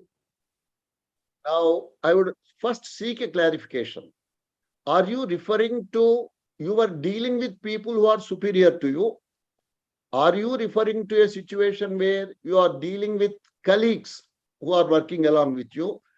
Are you referring to a situation where you are dealing with students or subordinates to you? Colleagues or family members? These two don't combine, Amma. Okay. Family members is a part of our God-given. Either because of birth or because of marriage, we get our family members. Okay. Colleagues is because you have accepted an employment opportunity in a particular institution. Okay. For example, you get transferred and go to a better place where all are friendly, you will have no problem. This particular polytechnic where you are working could be having 1 or 2 people who are very problematic people. Now, if you can pinpoint your question, I will try to share my experience. Is it with your colleagues or with your your family? suggestion about my professional life, sir. Professional life. Amma, I tell you, concentrate on knowledge.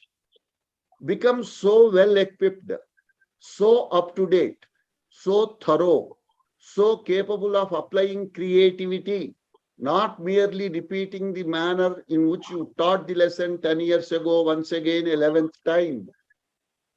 You must be first accepted by your students. If your students start liking you, you will be causing jealousy in your colleagues. And your colleagues will definitely be jealous because students are liking you more than they're liking themselves. Understandable. Right. Don't worry about jealousy. God will bless you. Exactly. Actually, we must be happy if others are jealous about us. Thank you, sir. All the best. Any other question, Amma? Good morning, My name is Hema, sir. Good morning. Who is that? Identify yourself. Sir, my name is Hema. Please go on, Amma. Sir, what is the difference between confidence and overconfidence? How to improve my confidence in front Once of again, once again. I heard only first part of your sentence. What is the difference between confidence and overconfidence? Continue. and how to improve my confidence levels, sir. Right, I understand it. Now, confidence comes from trying, from repeatedly proving your established credentials in the particular area. That is confidence. Now, how to improve confidence is constant practice. How not to be overconfident, I'll give you an example.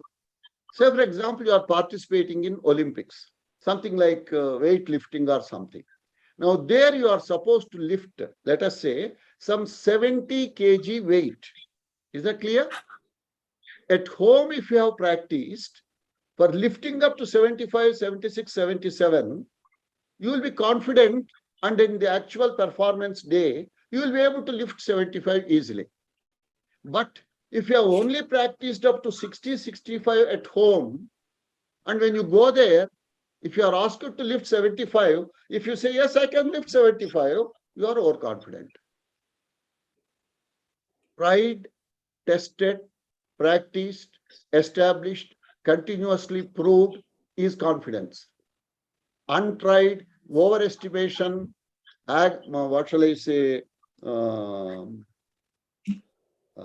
some anxiety driven, I can manage, I think God will be with me, I am a devotee of Hanuman, so I can lift 75 kg is not going to work.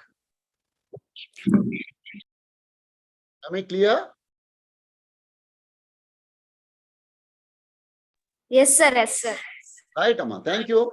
Practice, you will know what confidence is. Yes, sir. Sir, I do have another question. Amma, please. Sir, how can a budding teacher like me train or educate untrainables? I missed the word. How can a budding teacher like me? Budding teacher. Because I'm only 2 years old in teaching, sir. Hello. I understand. So how can a teacher like me, a new teacher like me, train students that are named or stamped as untrainables by others? May I know a few points? Budding teacher should remember that they are in a budding stage. Number 2, be humble. Number 3, recollect the pains and the pleasures that you have experienced as a student right from your school ages. Seek permission from the senior teachers in your own college to attend these sessions. Be willing to learn continuously. select a small paragraph, read it for 100 times, record it on your cell phone, ask your senior colleagues to evaluate it.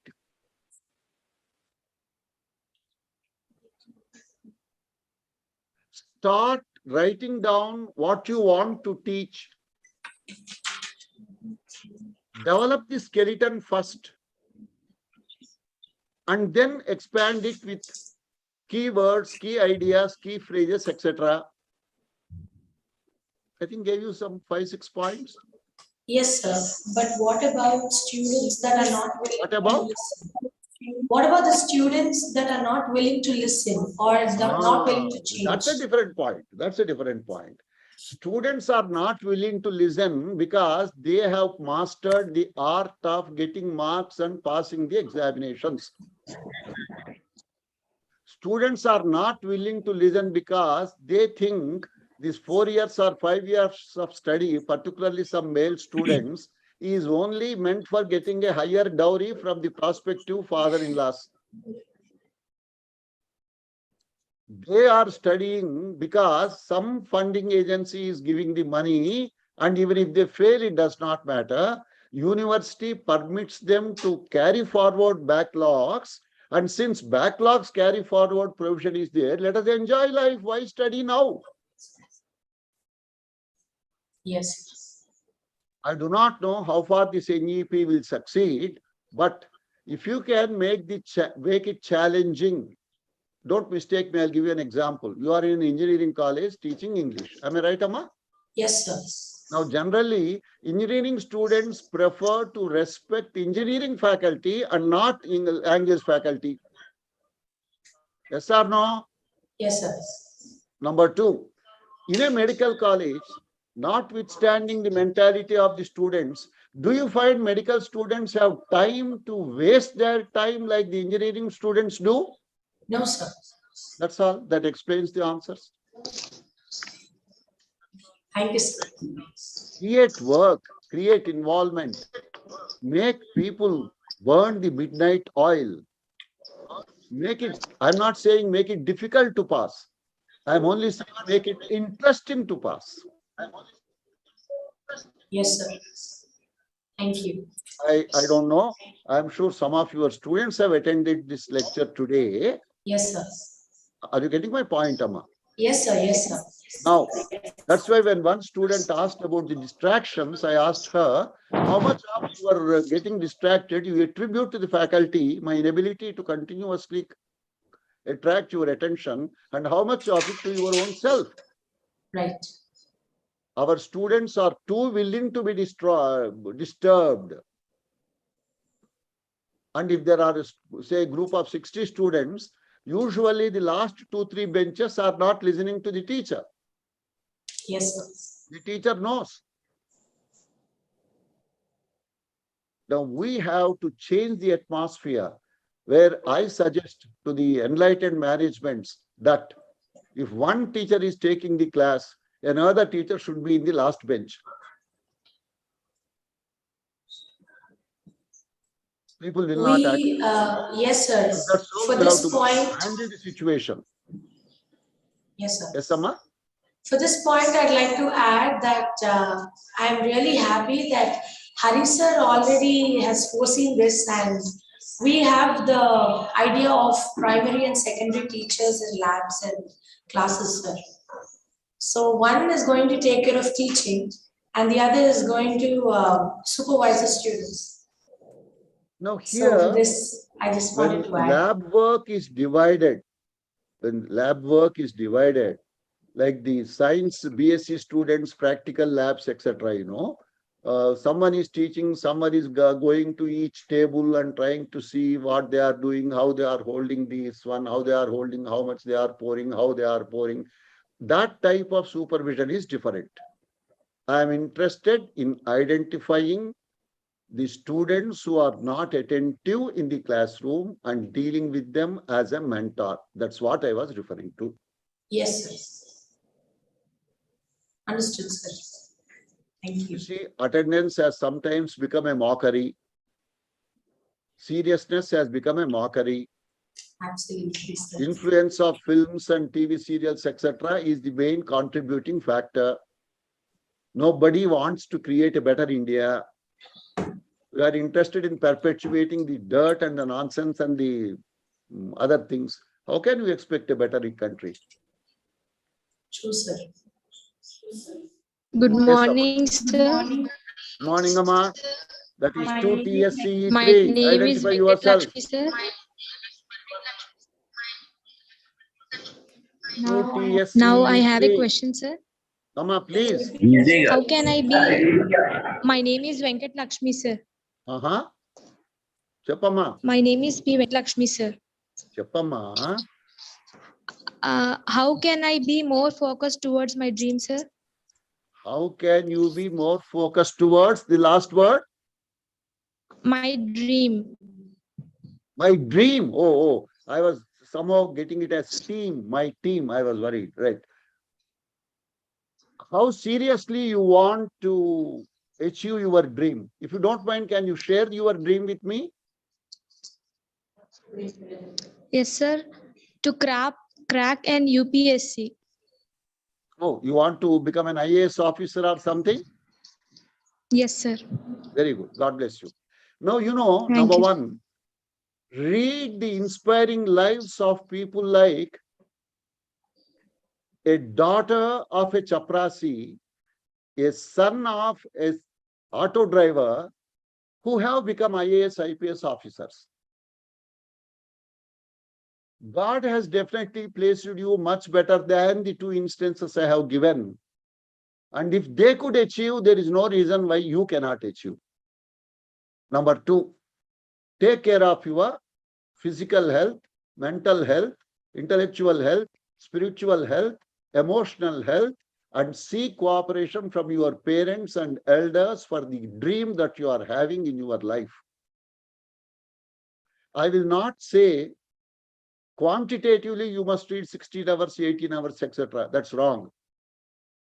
Try to improve your qualitative skills so that you know that your memory improves, concentration improves, absorption improves, and you have a very wide 70 mm screen in your mind to accommodate all that you want to achieve. But don't neglect your engineering studies. I know of people like, say, V.V. Lakshminarayana Garu, who was a BTech and then an MTech, and then appeared for the competitive examinations and got selected. Or that politician, doctor turned IAS officer turned politician and statesman like Jayaprakash Narayana Garu. Interact with people who are better than you, and I am sure you will be blessed and inspired definitely. God bless you. So my name is Hema. Amma, please. Sir, can you tell me about a time when you successfully lead a team through sticky situations? Repeat your question a little bit slowly. At my old age, you know, I am not finding it clearly. I am not able to follow your question, Amma. Please repeat slowly. Sir, can you tell me a time when you successfully lead a team through a complex situations? Sir Haribabu Garu or Jyotsna, can you please repeat the question the lady is trying to ask me? Yes, sir.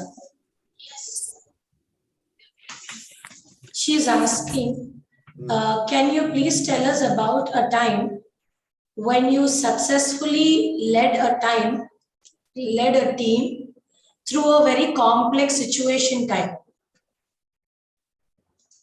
You want me to be personal? Yes, sir. Your experience.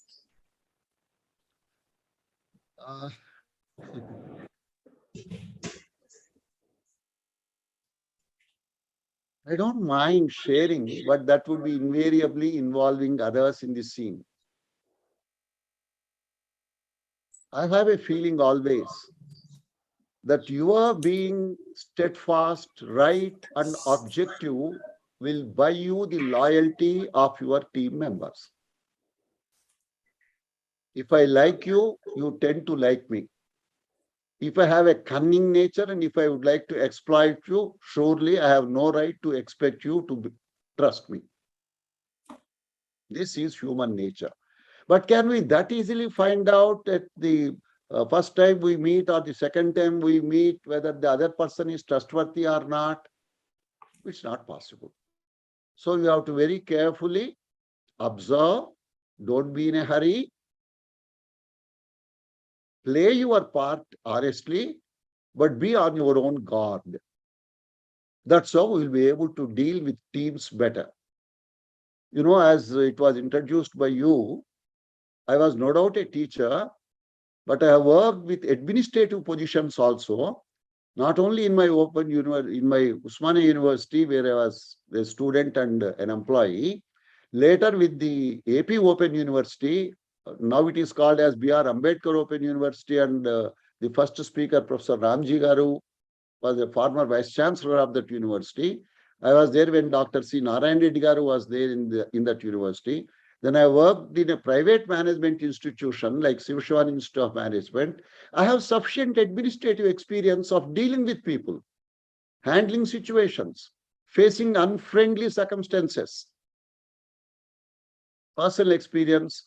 If someone is interested, you can, I have given you my phone number, you can call me. I don't mind sharing it with you, but not in a public group, you know. Why unnecessarily I should mention the names and characters of other people. Okay? Right, Amma. Okay. Anything more? Sir, thank you for clarifying all the doubts. I have one last question. Go ahead, Amma. It is a combination of two questions, sir. One, how can we overcome? I mean, it is a general question. How can a person eradicate identity crisis? And how can we maintain our mental health through all the stress that is around us? We will take one by one. First Yes, thing is the identity crisis. Am I right? Yes. Yes. You have an Aadhaar card? Yes, sir. Government has given you an identity. But we You have a find postgraduate degree. Amma, you have an identity card.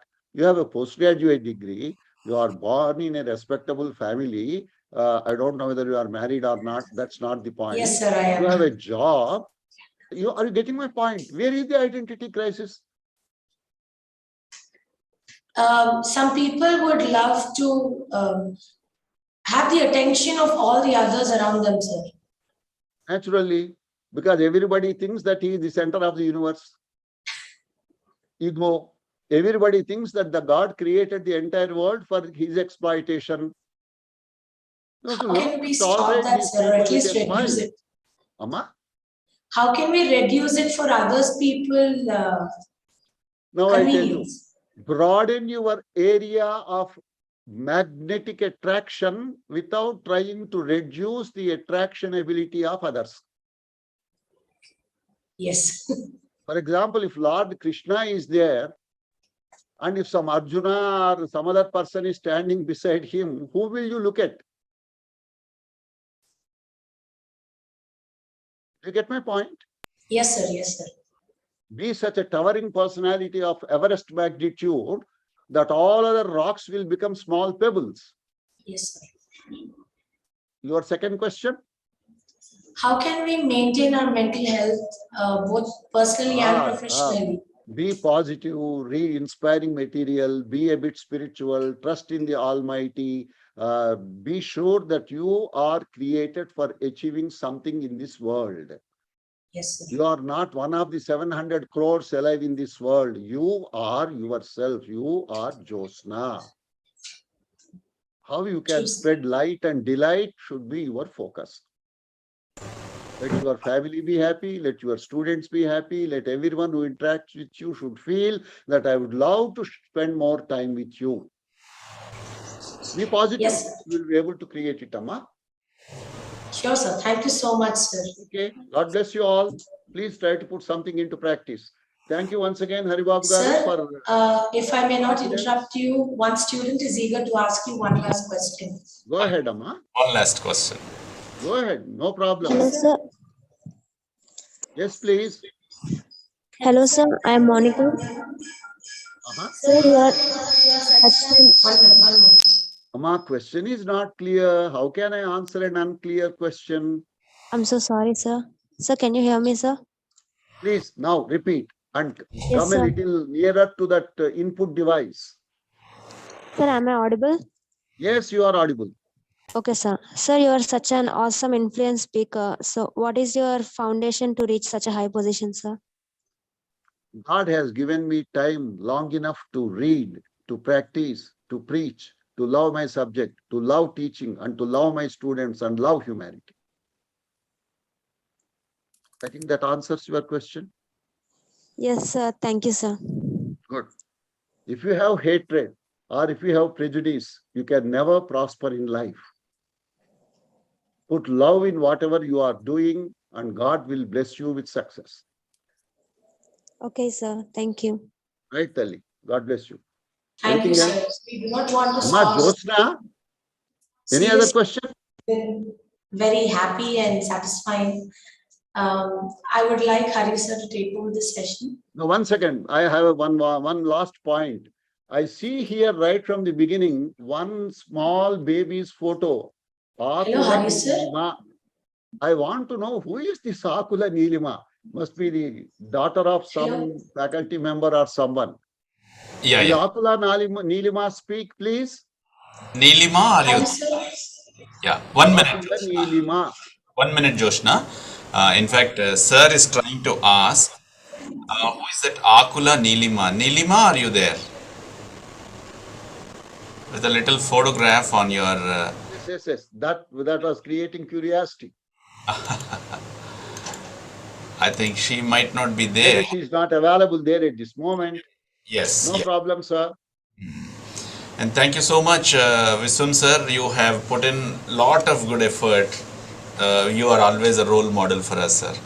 In fact, I've been looking at all the other sides. Even I was talking to the next speaker to come little late since the participants could take extra 30-40 minutes lunch time. You have really given us a wonderful opportunity to carry out the all takeaways on soft skills. You really set a wonderful context, sir, for the rest of the rest of the 2.5 days of our coursework. And we'll always be with you, sir. As you have mentioned, the world is big and we are all the other side of the branch started having little leaves on the branch, and you are a bigger leaf, and under your protective guidance we'll be able to carry out this world so sweetly, Master. And we'll also love to listen from you more of these kind of lectures. And I have seen since the beginning lot of enthusiasm that is displayed by the participants. Thanks to Swati ma'am, similarly Smita ma'am, all these have made this workshop as a pan-India workshop, as you have come, asked, participated, and there are many others who have silently been following, Venkat Rao Master, Salman sir, and other resource persons to also join. Thank you, sir. Thank you. Haribabu, thank you. That's great. That's great. Similarly, I take this opportunity to give a wonderful thank note to Viswam Master from all the participants' behalf, and from Lendi and Rajiv Gandhi National Institute. I take this as a pleasure to say last few words of this morning session. I remind all the participants of again about some of the disclaimers.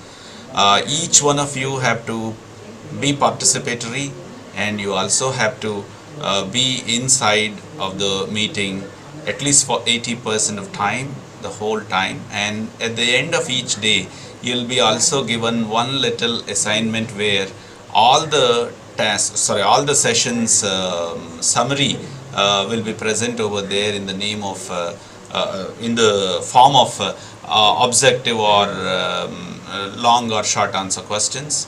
And I request all of you to follow the polls that are launched here and there for your authentic attendance.